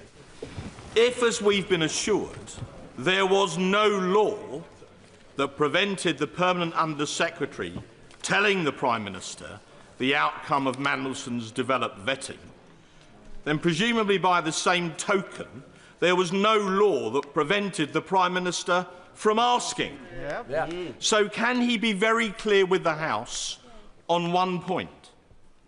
Did he, as Prime Minister, ever ask the question, did Mandelson fail his vetting? And if he did ask that question, who did he ask that question of, and when did he ask it? Prime Minister. Peter Mandelson was given developed vetting clearance. That was the clear position. He was given clearance. That's the facts as I've set them out. Clive Efford. The Prime Minister has always behaved with the utmost integrity and honour when he's been dealing with this House, and he is an eminent lawyer who understands the consequences of deliberately coming here to mislead Parliament. On top of that, he also understands the likelihood of a paper trail unravelling such a deception. So it's inconceivable that he would intentionally mislead this House. But does he agree with me that all of the documents relevant to this matter must be made public in accordance with the humble address that was passed on the 4th of February, and that no ministers or officials should engage in trying to prevent any of those documents being made public? Yes, we will comply with the humble address in full. That is the process that's going on. Mr. McVeigh. Thank you, Mr. Speaker. The Prime Minister said today, I know many members across this House will find these facts to be incredible.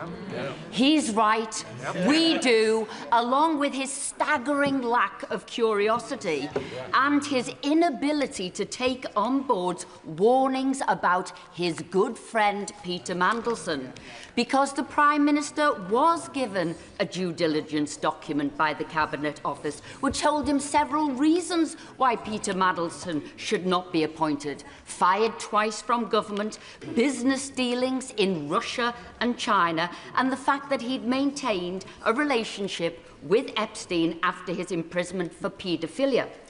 The Prime Minister knew this, but appointed him anyway. Why, Prime Minister? Why? Prime Minister. Peter Mandelson was asked various questions on the back of the due diligence exercise, and he didn't tell the truth in those answers. But look, the decision to appoint him was an error. It was my error, and I've apologised for it. Sir Russell. Thank you, Mr. Speaker. It is accepted by many on these benches that the Prime Minister did not know the outcome of the vetting. But the Cabinet Secretary came on Tuesday, and she had clearly spent a month researching whether or not she could provide the advice that she did. So she clearly thought very carefully about the information that she brought. When the Prime Minister then launched an investigation, rather than coming straight to the House with the information that she had provided, was that because the information was insufficient to present to the House? And if so, when was he planning to come to the House?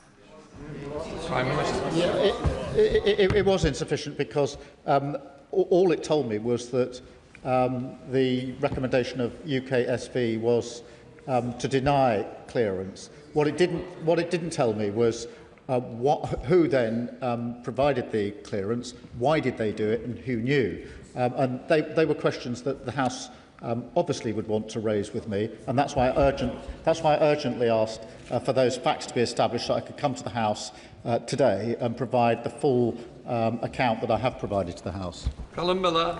Thank you, Mr. Speaker.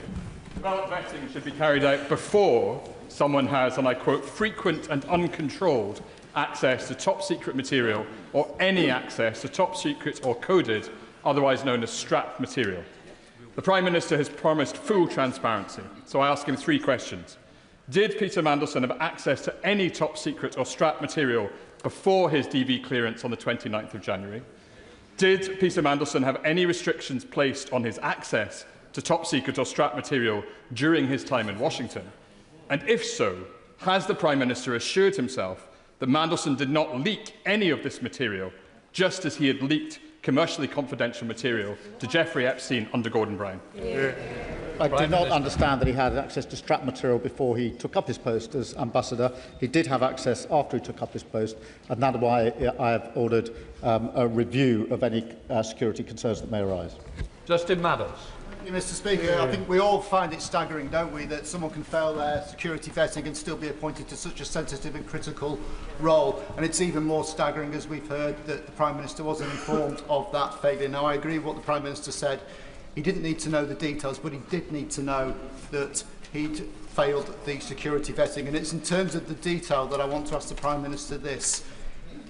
If people didn't know what the concerns were on security for Peter Mandelson, how could any minister, how could any official, how could any other state deal with him on sensitive security issues? I understand the Prime Minister's doing an inquiry into that, but it's very important that Parliament has oversight of that issue, because I'm very concerned that there's been another failure there to manage our security interests.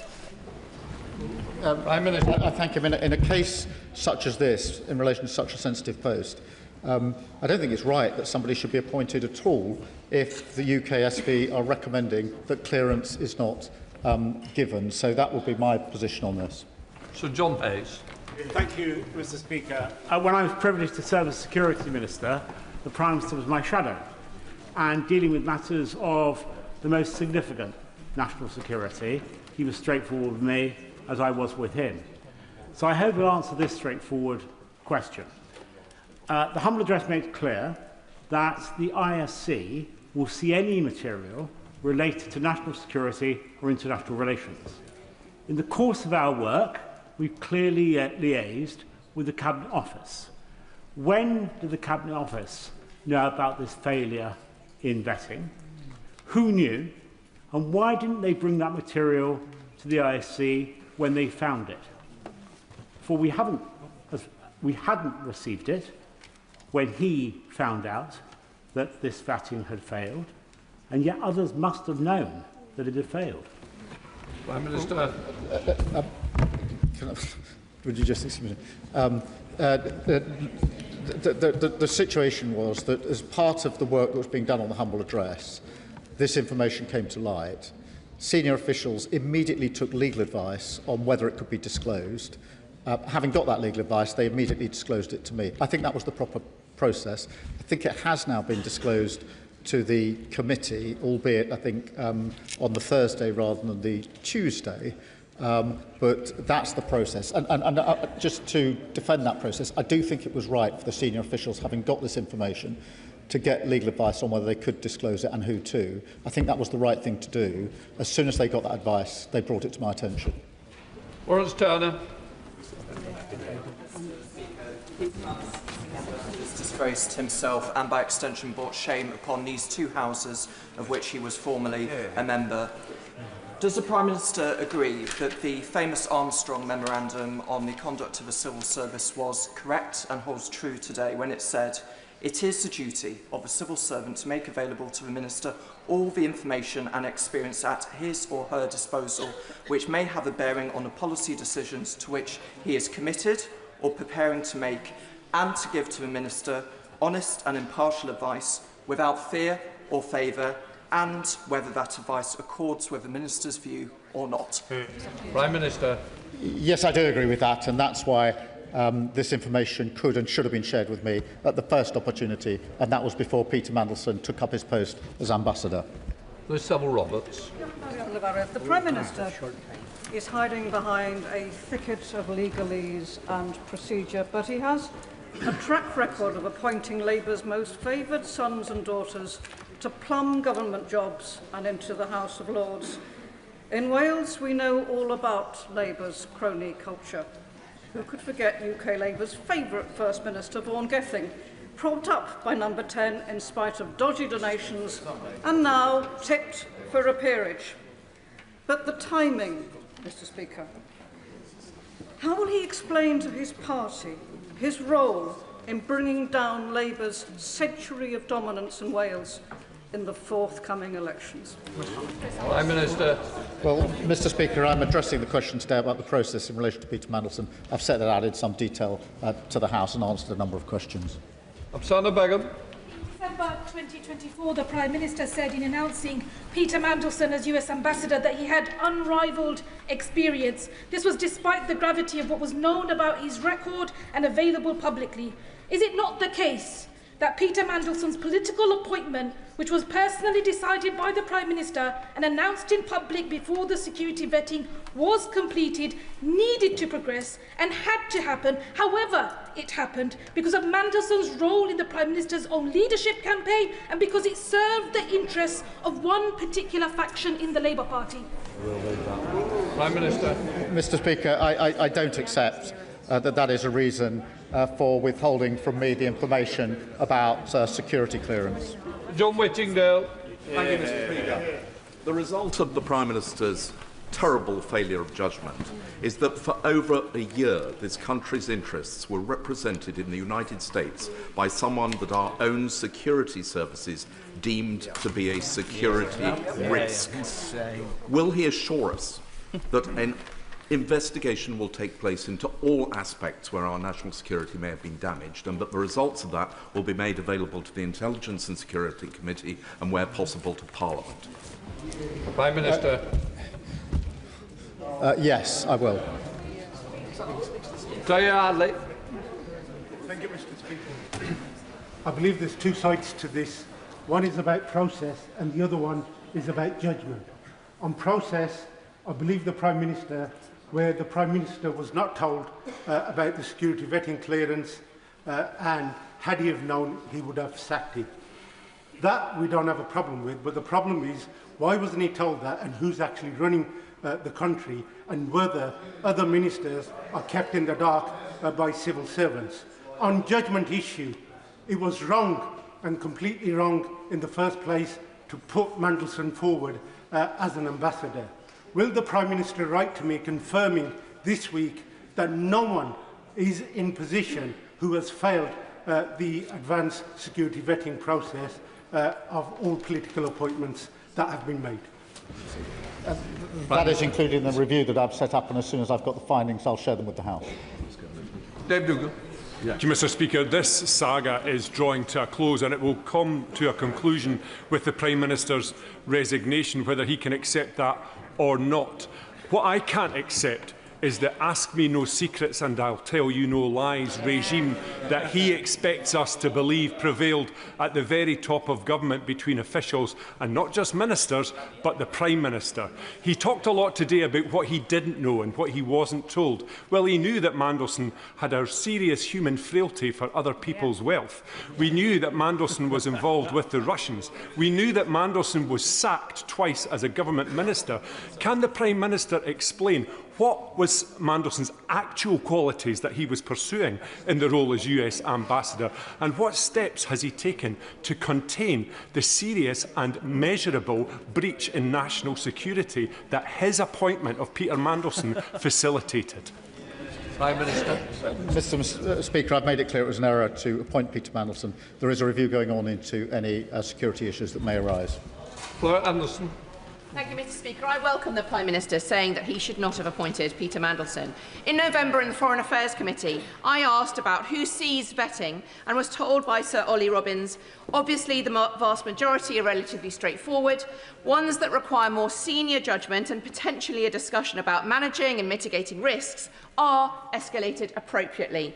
Questions being asked by the Foreign Secretary or ministers or officials in number 10 should have been a signal to the civil servants to escalate this matter, given the controversial nature of this political appointment. So I would like to ask the Prime Minister whether concerns about links to Epstein, to other countries or anything else were raised by him in conversations about his appointment just before the time of his appointment that would have signalled that civil servants should escalate this. Prime Minister.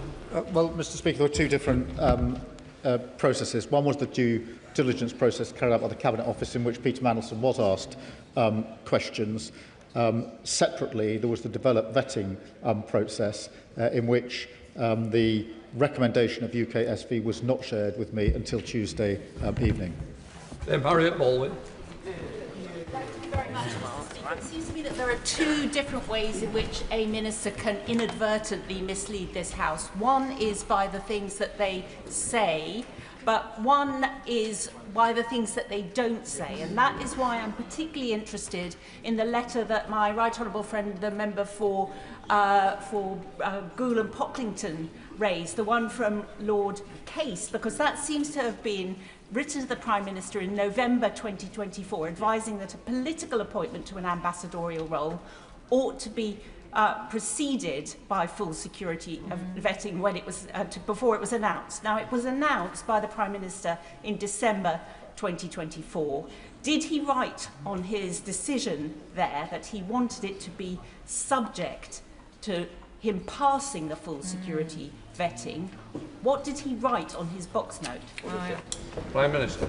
Mr. Speaker, I understood it to be subject to developed vetting, but it was because of the process that in September 25 I asked Chris Walmold to do a review for me of the process, and he did that by reference back to the Simon Case letter.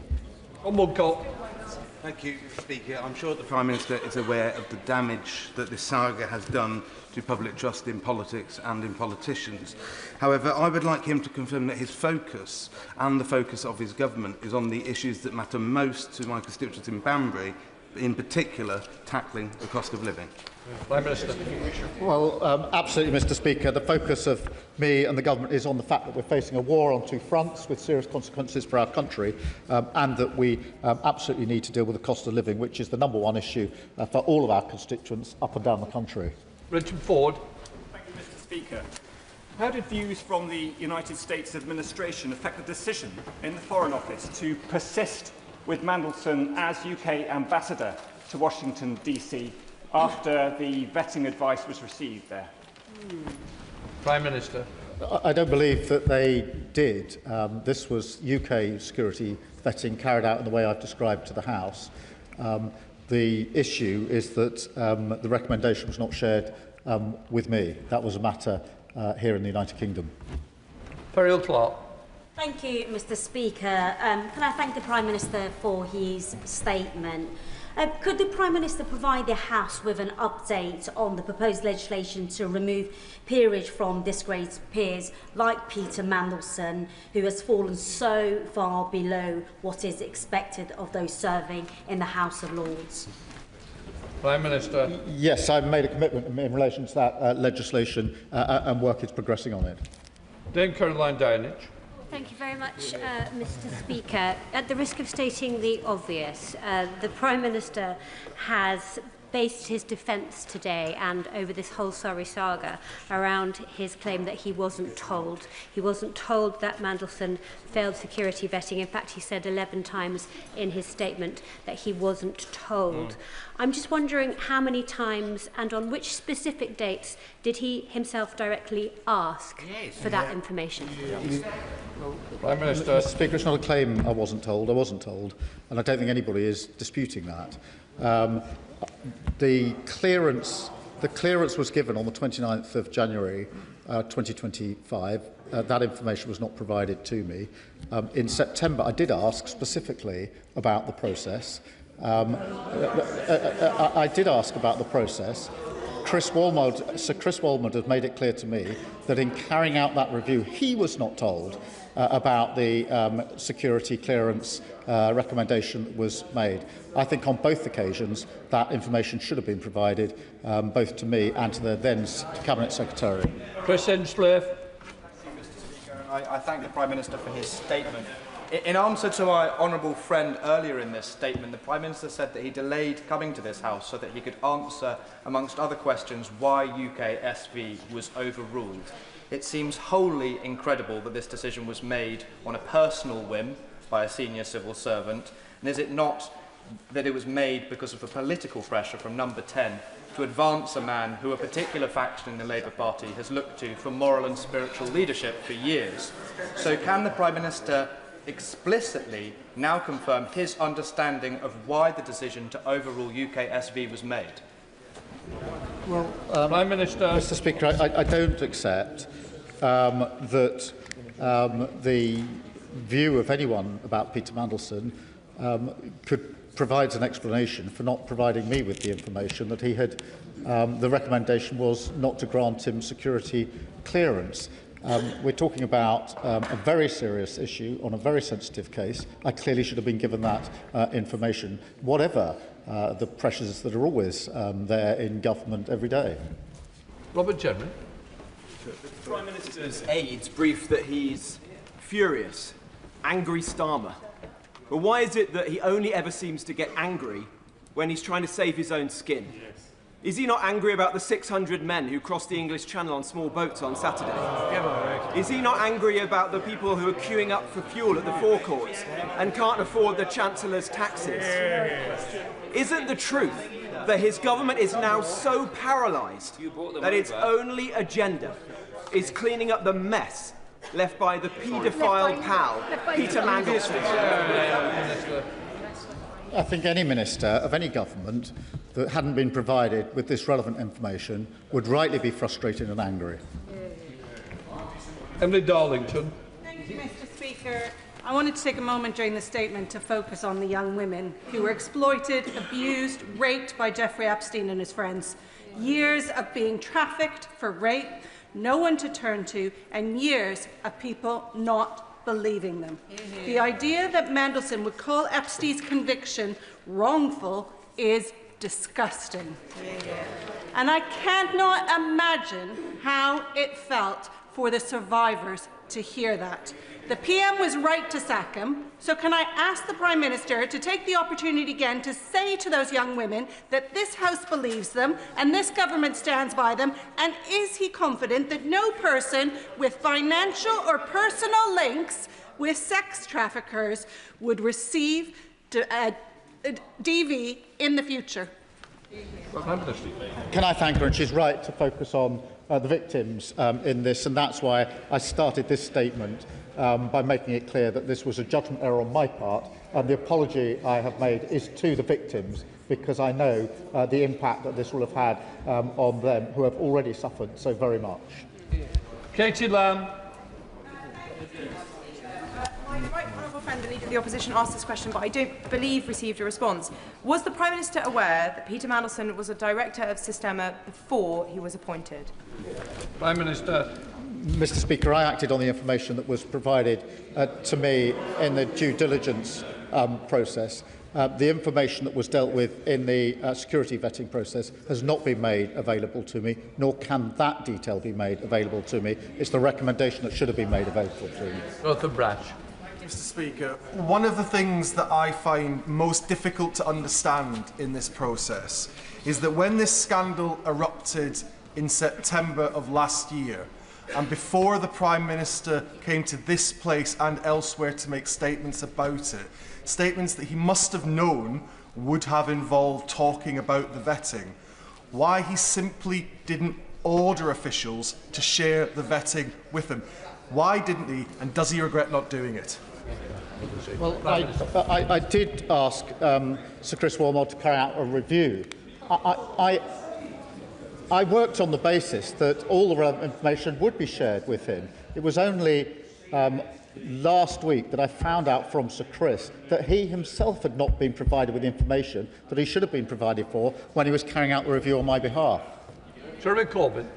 Thank you, Mr. Speaker. Can I take the Prime Minister back to the question asked by the member for Hackney North and Stoke Newington some while ago, when she asked a quite simple question: why the Prime Minister didn't ask any questions whatsoever about the nature of the security clearing that Mandelson had achieved, or why there was any doubt about him? Or was he so obsessed with his determination to appoint this tainted figure to be the ambassador to Washington, he just wanted to ignore the rest and the officials just went along with it? Why didn't he ask the simple, straight question? Mr. Speaker, Peter Mandelson was given security clearance, and that was clear to everyone, including myself. What I didn't realise, he was given clearance. He was cleared. He wouldn't have started the role if he hadn't been given clearance.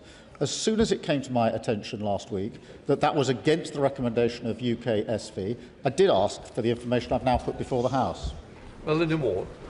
Thank you, Mr. Speaker. We all agree that Peter Mandelson should never have been appointed, and the Prime Minister has said this clearly and consistently and taken responsibility, including by apologising. That is the right thing to do. Can the Prime Minister give further assurance that the Government will continue to comply with the humble address in full? Yes, I can give that assurance. We will. John Lamont. We got that. Thank you, Mr. Speaker. The Prime Minister said various things over the course of the last few weeks and months, which have now turned out not to be true around the vetting process of Peter Mandelson. Does the Prime Minister accept he inadvertently misled the House of Commons? Yeah. Prime Minister. No, I did not mislead the House of Commons. I accept that information that I should have had, and information that the House should have been before the House, but I did not mislead the House, and that's why I've set out the account in full. Anybody else? Jacob Collier. Thank you, Mr. Speaker. The Bloomberg files, which caused the Prime Minister to sack Peter Mandelson, revealed that Mandelson had been leaking confidential government information to a convicted paedophile during Gordon Brown's government. In his role as ambassador to Washington, there will have been access to highly sensitive and top-secret documents. So knowing that this was his previous behaviour, is there any investigation by the government or security services into potential leaks during Mandelson's tenure as ambassador? That's why I've asked for a review to be carried out in relation to the material that could have caused any issues in relation to national security. Luke Taylor. Thank you, Mr. Speaker. On the 12th of September, it was revealed in the Independent newspaper that Mandelson did not pass vetting by MI6 and therefore by UK SV. On the 16th of September, in this chamber, my honourable friend, the member for Tiverton and Minehead, made the same claim in the presence of the Minister, the Right Honourable Member for Cardiff South and Penarth. On hearing this information, did the Minister or the Prime Minister feel the need to ask if the specific claim there was true? And in the response that was given that DV clearance was granted by the FCDO, as a KC, how did he not see the clear difference between the question that was asked and the answer that was given? And does he not agree with me that, in his own words, his explanation beggars belief? Prime Minister. Mr. Speaker, at various points, questions were asked, and questions were therefore put to FCDO. The answer back was the same because they took the view that was not information they could share with anyone, including myself. Dr. Ellison. Thank you, Mr. Speaker. Early today, NBC released an interview with hospice worker Rachel Benavides, who was 22 years old when she became one of the victims of Jeffrey Epstein's abuse. For 27 years, she has been waiting for the crimes committed against her to be recognised. And as she told NBC, and I quote, "Until we are heard, until survivors are heard and believed, then I don't think there's ever going to be justice." Does the Prime Minister agree that we owe it to the hundreds of victims like Rachel to put them first in these debates, not political point scoring, and that he was absolutely right to sack someone like Peter Mandelson, who refused to believe these victims, and if he did not care? Well, I do agree with her, and can I thank her for making sure that the victims are central in this, as they should be. Dr. Andrew Morrison. Thank you, Mr. Speaker. The Prime Minister's been on his feet now for nearly 2 hours. So can I put it to him that the most charitable explanation that can be put forward to explain this sorry saga is that it has been a bad, probably terminal case of the three wise monkeys. See no evil, hear no evil, speak no evil. Yes. Yeah. Prime Minister. Mr. Speaker, I've set out the procedure in some detail. Information should have been provided to me. It was not provided to me. If it had been provided, I would not have allowed the appointment of Peter Mandelson to proceed in the way that it did. Joanna Baxter. Thank you, Mr. Speaker. As we have heard, it is absolutely staggering that vital information on UKSB recommendations can be withheld from ministers taking decisions. Can the Prime Minister assure the House that in the review he is commissioning, that we examine whether any other instances in which UKSB recommendations against granting DB status, whether there are any other instances of that over not just the period of this government, but the last 14 years, because they have potential to have very serious security implications. Well, I do think that needs to be subject to the review, and that's why I've put, amongst the reasons I've put the review in place. Christine Jardine. Jardine. Thank you very much, Mr. Speaker. It must be clear to the Prime Minister that many of us in this House are totally scunnered with this whole mess. But believe me, that's nothing compared to what I'm being told in the doors in Scotland by voters who feel that they expected and were right to expect more from this government after what they were promised. We've focused on process today, but the Prime Minister wouldn't have had to come here, wouldn't have had to stand at the dispatch box, answer all these questions, if he had not made the decision, which he accepts was wrong, to appoint Peter Mandelson. That's the root of this whole thing. So having accepted responsibility, what does the Prime Minister think the consequence should be for that, and how do we restore faith? Can I just help the Prime Minister and help everyone in the room? There's a lot still trying to catch my eye with a lot time. Please help each other. Let's speed up the questions. Prime Minister. Well, Mr. Speaker, I've accepted the error judgment on my behalf, but I was not provided with information. Had I been provided with it, I wouldn't have made the appointment. Kemi Johnson. Thank you, Mr. Speaker. This morning, the Scottish Minister said that to deal with an unconventional US administration, we needed an unconventional ambassador. So, Prime Minister, does unconventional now mean appointing a man to a senior position when we know his lies, his corruption and misconduct has provided corruption at the very heart of our democracy now? And can the Prime Minister tell us when he first knew of the evidence and the advice and why he ignored it? Order. Please, let's get other people in. Prime Minister. I first knew last Tuesday, as I've set out to the House. John Mayo. Thank you, Mr. Speaker. Now for the third time of asking. At the time when the Prime Minister appointed Peter Mandelson as ambassador, was he aware that he had been a director of Sistema? Mr. Speaker, I was aware of what was in the due diligence, and I've dealt with that. I wasn't aware of what were the issues that were dealt with in the security vetting, nor the recommendation of UKSB. Well, Pinto Jatinsky. Colvin Bailey, sorry. Thank you, Mr. Speaker. Mandelson's appointment was a huge failure of the British state, and I welcome the Prime Minister's candour in accepting his responsibility for his part in it. But does the Prime Minister agree that restoring public trust is a mammoth task and requires leaders on all sides to be careful with their language and to ensure that they understand the processes that they're talking about, rather than throw about baseless accusations of, quote, lying? I do agree with that, Mr. Speaker. Joe Robertson. Thank you, Mr. Speaker. The Prime Minister has been absolutely clear that he should have been shown the recommendation of UK security vetting. He knew he hadn't seen it, so why didn't he ask for it? Prime Minister. Mr. Speaker, the first I knew that there had been a recommendation to deny clearance was Tuesday evening of last week. The security clearance had been given by the Foreign Office before Peter Mandelson took up the post. As soon as it came to my attention, I sought the information I put before the House today. I'm going to take Kemi Badenoch, and then I'm going to take Steve Darling. Kevin. Thank you, Mr. Speaker. Members of the public watching this matter will have been baffled by all the speculation about who said what and when. So I thank the Prime Minister for his calm, clear answer today. But no Prime Minister wants or should be in a situation like this, where governmental processes mean that critical information are not brought to the attention of ministers. So I welcome the Fulford review, but will the Prime Minister look at the wider relationship between government ministers and civil servants so that trust can be restored? Prime Minister.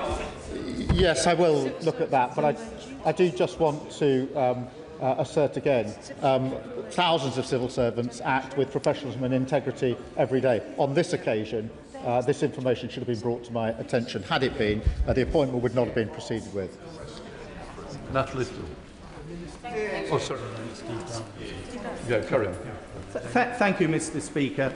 During this session of Parliament, we have seen the head of the OBR carry the can and resign due to an error by a member of his team. What will it take for this Prime Minister to carry the can? Prime Minister. Mr. Speaker, I was not provided with information I should have been provided with. Had I been provided, I wouldn't have made the decision. It was a deliberate decision. It wasn't negligence. It was a deliberate decision not to tell me. Natalie. Thank you, Mr. Speaker. I thank the Prime Minister for his statement, and I thank him even more for the apologies on the appointment of Peter Mandelson and being here today. I want to commit the words once again to the record of Virginia Giuffre. I think they are particularly relevant to Peter Mandelson.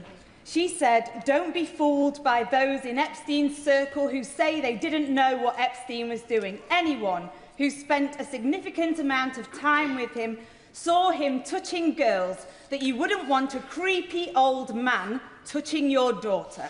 They can say they did not know he was raping children, but they were not blind."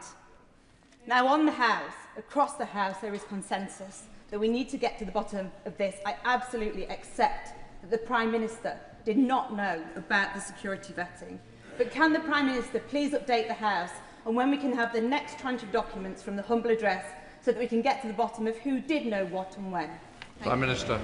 Can I thank her for her campaigning on behalf of these victims and many other victims in relation to abuse, sexual abuse in particular, and her insistence always that we must put the victims first. We are complying with the humble address as quickly as possible, and we will comply with it fully. For Blandre. Thank you, Mr. Speaker. In the Foreign Affairs Committee meeting back in November last year, I asked Sir Oliver Robbins whether the Foreign Office had a different view about who should be recommended for the posting of ambassador. Sir Oliver Robbins said to me that the Prime Minister took advice and formed a view himself, and we then acted on that view. Isn't it the case that the Prime Minister was repeatedly warned before the appointment that Peter Mandelson carried reputational and political risk, including that due diligence was not exhaustive and that vetting was not yet complete, and yet he chose to proceed regardless, announcing the appointment, overriding civil service advice and putting our national security at risk? Prime Minister. Mr. Speaker, I simply don't accept that there's any good reason why I couldn't have been provided with the information that was withheld from me. Had it been provided to me, I wouldn't have proceeded with the appointment. Alison Taylor. Thank you, Mr. Speaker. Can I thank the Prime Minister for such a clear and comprehensive statement? I'm sure the whole House is grateful to him for doing so. Listening to the party opposite, the old adage about throwing stones in glass houses comes to mind. I don't think there are enough glass houses in Scotland to replace the ones that they are breaking today. However, Mr. Speaker, having set the record straight, does the Prime Minister agree with me that it is now the time to return to the important business of government in preserving the country's peace and security? Prime Minister. Yes, I do agree that the absolute focus needs to be on the fact that we're facing a war on two fronts and a cost of living crisis which this government is gripping. Sammy Wilson. Mr. Speaker, the Prime Minister has told us that the Cabinet Secretary gave him bad advice, Peter Mandelson lied to him, and the Foreign Office didn't tell him anything. He's really in danger of being known as the mushroom Prime Minister, kept in the dark and fed. I don't know if I'm allowed to say it, Mr. Speaker. So I'm not saying it. But is the question not that he wished to remain in the dark? He knew in September there was a security vetting, and yet he never asked about it until April of this year. Surely that's an indication that he was quite happy to be kept in the dark because he'd made his mind up anyway. Prime Minister. No, Mr. Speaker. What I did was ask for the process to be reviewed. and Sir Chris Wormald carried out that review. What transpired last week is that information was withheld from him in the review. So I asked for the review. I did ask the questions. He gave me his conclusions. What neither he knew nor I knew was that he too was not told the relevant material in the course of that review. Whereas, Mr Speaker, and I welcome the Prime Minister's statement, and I've sat here and I've listened today to one Conservative member after another preaching at us about standards of honesty and integrity. Can the Prime Minister remind us whether these are the same Conservatives who voted to change the rules on standards investigations in November 2021, just to get their colleague Owen Paterson off the hook? And can he remind us whether or not the Leader of the Opposition chose to abstain in that debate? It's not relevant, don't worry. Brendan O'Hara.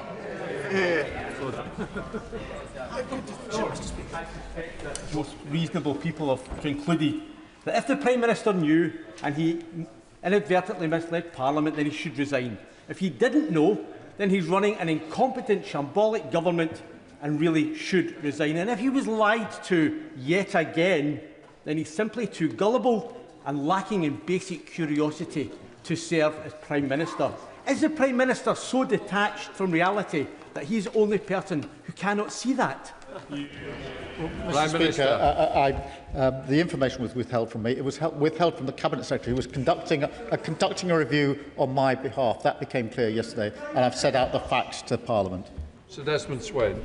On the 4th of February, at column 780, my right honourable friend, the Leader of the Opposition, asked the Prime Minister, did the official security vetting that he received mention that Mandelson had an ongoing relationship with Jeffrey Epstein?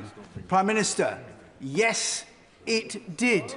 What on earth was it that he received that he was talking about, which the Right Honourable Lady referred to as the official security vetting, and he said yes, he had received it? The due diligence report. Ayub Khan. Thank you, Mr. Speaker. I have a degree of sympathy for the Prime Minister, I truly do, because he set out very succinctly how he followed the processes and procedures. But as a member of the Bar, we are taught at a very embryonic stage in our profession that if you take on a client and there's something suspicious, then you contact the ethics line. As a member of the Bar and King's Counsel, that would have been a trait that he was all too familiar with. So can the Prime Minister answer the basic question for the British public? Why didn't he take that basic step? Peter Mandelson was granted developed vetting clearance by the Foreign Office before he took up post. It was only last Tuesday that I found out that that was against the recommendation of UK SV. Joe Morrissey. The Times reported last week that you repeatedly sought assurances from the FCDO that Peter Mandelson had passed security vetting. Is this correct? And when did you seek these assurances? Prime Minister. Mr. Speaker, he got DV clearance before he took up his post as ambassador. That clearance was given by the Foreign Office. I found out that was against the recommendation on Tuesday evening of last week. Helen Maguire. Speaker, two brief questions. Was the decision not to give Mandelson DV the view of the head of security in FCDO or only that of Ollie Robbins? And secondly, what information did the Prime Minister know after sacking Peter Mandelson that made him change the appointment process so that, I quote, now an appointment cannot be announced until after security vetting is passed? It seems odd to me that this decision was made if the Prime Minister didn't know that Peter Mandelson had failed the vetting process. So what key information did the Prime Minister know then that made him review the appointment process? Well, the decision to grant clearance was made by the FCDO. After, in September, it became clear to me the answers to the due diligence that Peter Mandelson had given were not truthful, and that's why I set in place the various reviews that I did and also changed the approach in relation to when developed vetting checks are carried out. Dave Mandel. Thank you, Mr. Speaker. Is the Prime Minister really saying that in the appointment of Peter Mandelson, he didn't himself consider that there might be issues with his vetting process, given his track record? And isn't it even more incredible that he then didn't query whether there had been any issues with that vetting process? Incredible. Prime Minister. The fact of the matter is he was given developed vetting clearance before he took up his post as the ambassador, and that was a decision that was taken by FCDO. Zara Sultan. Speaker, in September, the Prime Minister stood at this dispatch box and told the House he had full confidence in Peter Mandelson, a man whose relationship with convicted paedophile Jeffrey Epstein was public knowledge. The Prime Minister knew and backed him anyway. Now he claims he had no idea that this twice-fired government minister had failed MI6 vetting, despite journalists putting that directly to Downing Street that very same month. Mr. Speaker, we all know that the Prime Minister appointed Mandelson because he owes his job to him. He appointed him, he defended him, and now he claims to know nothing. He is gaslighting the nation. So let's call this out for what it is. The Prime Minister is a barefaced liar, and if he had any decency left... No, order. Sit and leave. Leave now. I'll name you otherwise. I'd go now if I were you. Leave. I'm not. Leave. I've no name. I've given the option to leave. I'd leave if I were you very quickly. Move before I read it and give me one option. Right, give me that. You have no duties. It's my duty to carry out and control this House. One chance. Do you want to leave now or not? Right. To tell the truth, I name Zara Sultana. Minister, I beg to move that the said member, be suspended from the House. Mr. Speaker, call Jane Kitchen. Jane Kitchen. I beg to move that Zara Sultana be suspended from the service of the House. The question is that Zara Sultana be named and leave this House. All those in favour? Aye. Leave. I'm sorry you've done this. I really am. Right. Come on, Rebecca Paul. Thank you, Mr. Speaker. 7 months ago, 7 months ago, a national newspaper ran the story that Mandelson had failed security vetting. So how is it even possible that no one in number 10 knew until last week? Prime Minister. A number of inquiries were made. Questions were asked of FCDO, and the answer they gave was the same. They did not disclose to me or anyone in number 10 that UK SV had recommended against clearance. Dr. Alpington. Thank you, Mr. Speaker. When the Prime Minister asked his officials in January 2025, as he surely did, perhaps with an element of surprise in his voice, so Peter actually passed his security clearance, did he? What was the scenario that then unfolded? Did Sir Ollie Robbins declare, "I'm sorry, I can't tell you, Prime Minister, I'm not at liberty to say"? Did he actively seek to mislead the Prime Minister by simply saying, "Yes, Prime Minister"? Or, as seems more likely, did that scenario never take place because the Prime Minister never thought to ask? Mr. Speaker, what happened in January was that developed vetting clearance was given by the Foreign Office. That was the simple fact of the matter. It was only last week I found out the further circumstance I've now set out to the House. Paul Holmes. Thank you, Mr. Speaker. In the box note to the Prime Minister dated the 11th of November 2024, the former Cabinet Secretary, Simon Case, advised the Prime Minister that before appointing a political appointee, he should get security clearance before announcing. The Prime Minister ignored that advice. The Prime Minister's response in that box note is redacted. So I asked him a very simple question. What was his answer on that box note, and will he publish what he said?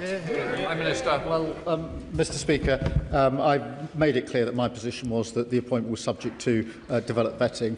I can't, in all conscience, remember what exactly was being redacted. Honestly, well, he's asking me what a redacted... I had the process I'd understood to be subject to developed vetting. That's why I asked Chris Wormold to look at the process and reference back to Simon Case. I'm running this 10 more minutes, that's it. Paul Kohler. Thank you, Mr. Speaker. The Foreign Office raised severe concerns regarding Peter Mandelson's links with Epstein, Russia and China in the due diligence report he received before the appointment was announced. The Prime Minister, however, brushed these concerns aside and announced Mandelson as ambassador nonetheless.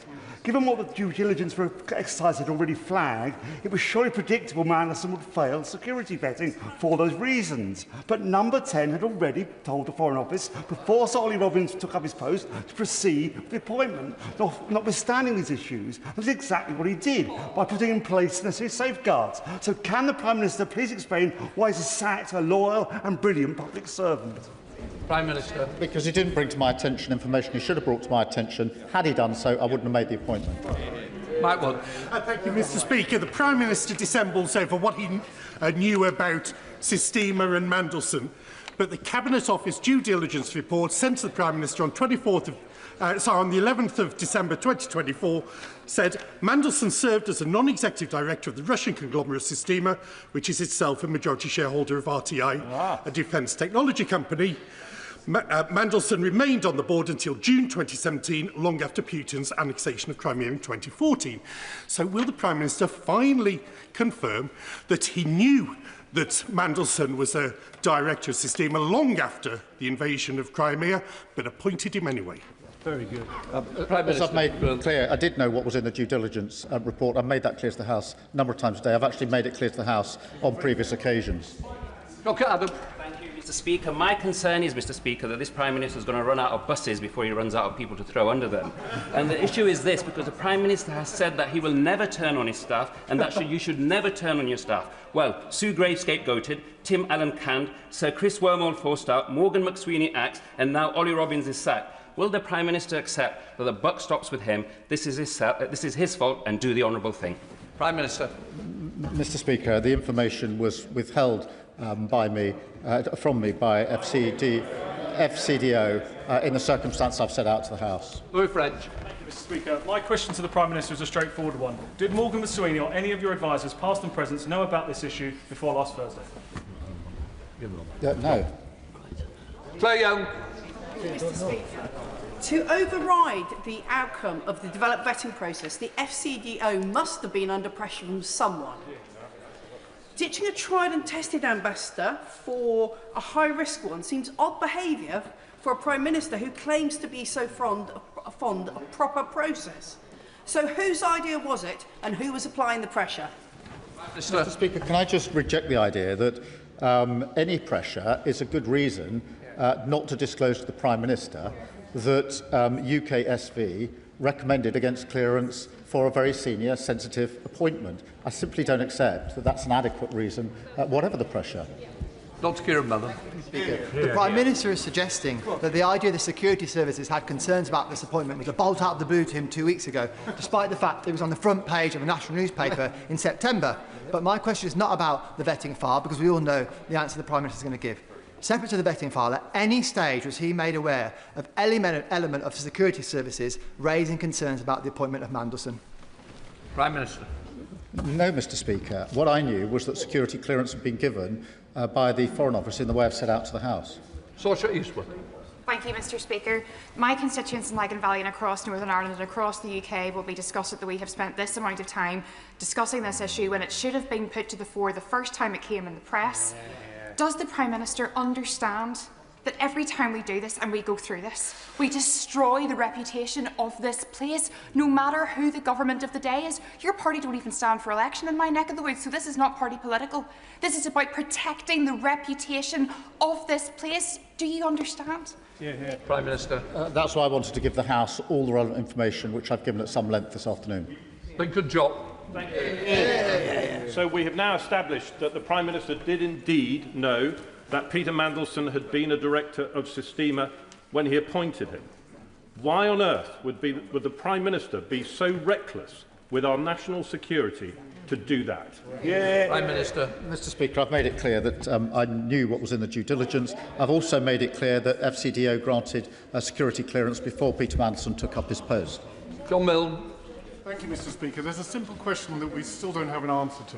Did Peter Mandelson fail his vetting procedure because of his relationship with Jeffrey Epstein, or was it some other reason as yet undisclosed?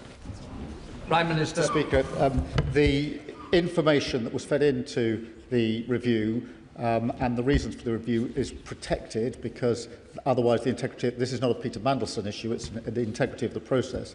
What I don't accept is that means I can't be told the recommendation that comes out of it. Rebecca Smith. Thank you, Mr. Speaker. I wonder if the Prime Minister knew the difference between the due diligence information from the Cabinet Office and the security vetting that hadn't taken place when he appointed Peter Mandelson on the 18th of December. Prime Minister. I did know the difference. Pamela Pettigrew. Thank you, Mr. Speaker. After years of sleaze and scandal under the previous government, the Prime Minister promised integrity and accountability. But my constituents in Stratford-on-Avon are not seeing change. They are seeing more of the same, a continuity government where warnings are ignored and standards slip. Why should anyone believe that he is still capable of delivering the change that he promised? Prime Minister. Mr. Speaker, I made sure the relevant inquiries were made so I could put the full picture before the House. That is the approach that I've taken, as members have seen this afternoon. Graham Stewart.